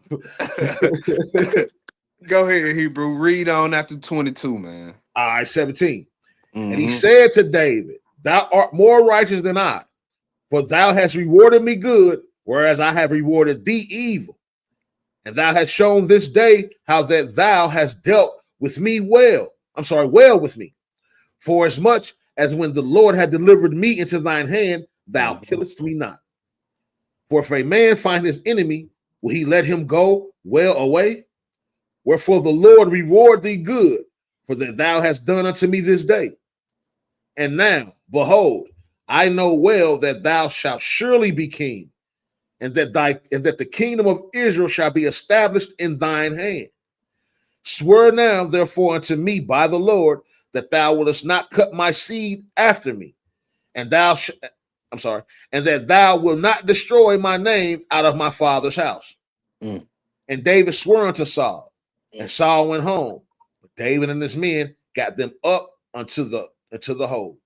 Oh man. So what did David, Oh what did man. his what did So his what discretion David, produce? what his discretion produce? David's discretion produce Here I David say, discretion well, produce it preserved his well, integrity. It honored it God's preserved his timing because integrity. hey, yeah, Honor God, because God's David timing. could have took Because hey, David could God have been immature, David took could things have to took his own hands David and could been have like, been immature, took things to God his already own told hands me and I'm gonna been have like, a throne. I should God just kill a already man told and me I'm take gonna it have a now. throne. I should just kill a man and take it now. See what I'm yep, saying? But he respected the See what I'm timing of the saying? Most High as well. That's another nuance to this situation. Also, it kept him from carrying the guilt of emotionally driven decision. That's what his discretion preserved.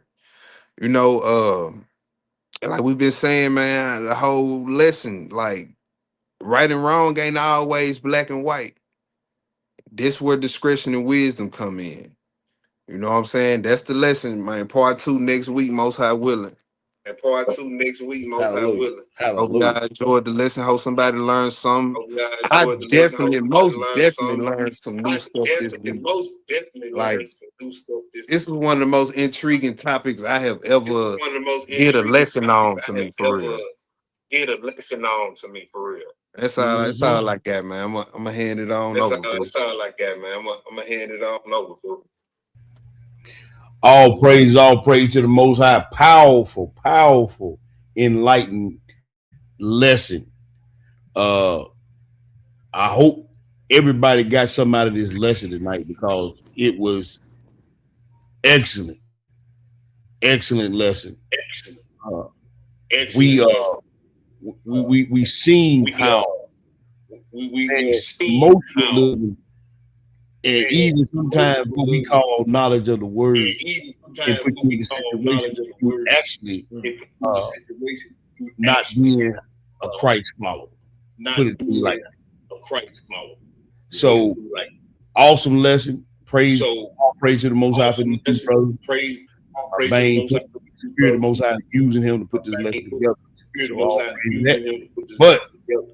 on So another note, but so we got the good and the another hood coming up next month. We doing our annual backpack drive. we doing our annual backpack drive. So we got the Venmo set up. We got the Y'all look and see it scroll on the bottom of the screen. Y'all see the QR code at the top of the screen. Y'all see the QR code. If you want to use Zelle, Zelle does not have a URL code. So if you want to use Zelle, have a URL. let me put these email. Let me put these emails screen right here. So we got a new email address as well. So we got You can always hit email address as well. to gmail.com. But we also got a new email for the Matilda Dick Memphis at 06@gmail.com. So hit us on that. If you want to pay by Zelle or donate by Zelle, we'll send the QR code through the email and then you just do it like that. So all praise to the Most High for that. We'll be in class tomorrow. 1 p.m. Olive Branch Public Library. Olive Branch Public Hold on. Library. Let me remove this joker here. Hold on. Hold on one second. Hold on one second. Delete this one. And Delete this one. video. There we go. Video. All right. So anyway, we have a technical difficulty right then, but all praise. Anyway, We'll be in class tomorrow at 1 p.m. We'll be in class at tomorrow. Olive Branch Library. Brother Yacole will be dispensating the word.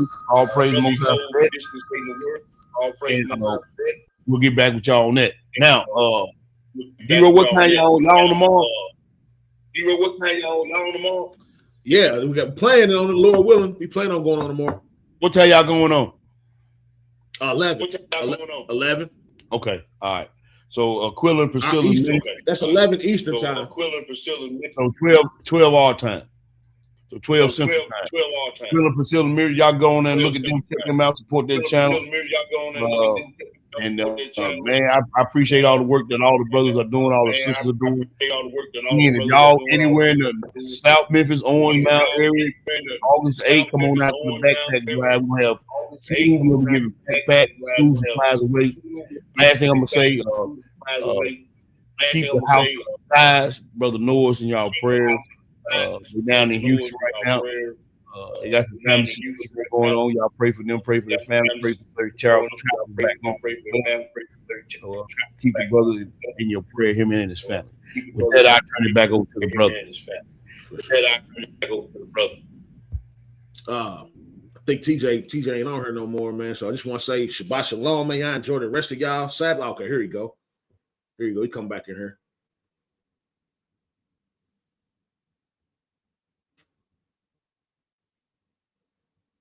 You on there, TJ?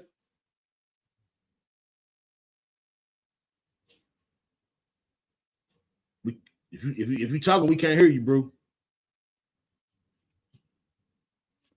You don't know, y'all. Well, go ahead and play a song out, T, or Yeah, I'm on. Whatever you got to say, Buddha, I'm in the live. Hey, Buddha, I'm in the live. Oh no, I'm gonna say Shabbat Shalom. Y'all enjoy the rest of y'all Shabbat. And see y'all in the morning, man, if Lord willing. All right, family, shalom. All right, family, shalom. Shalom.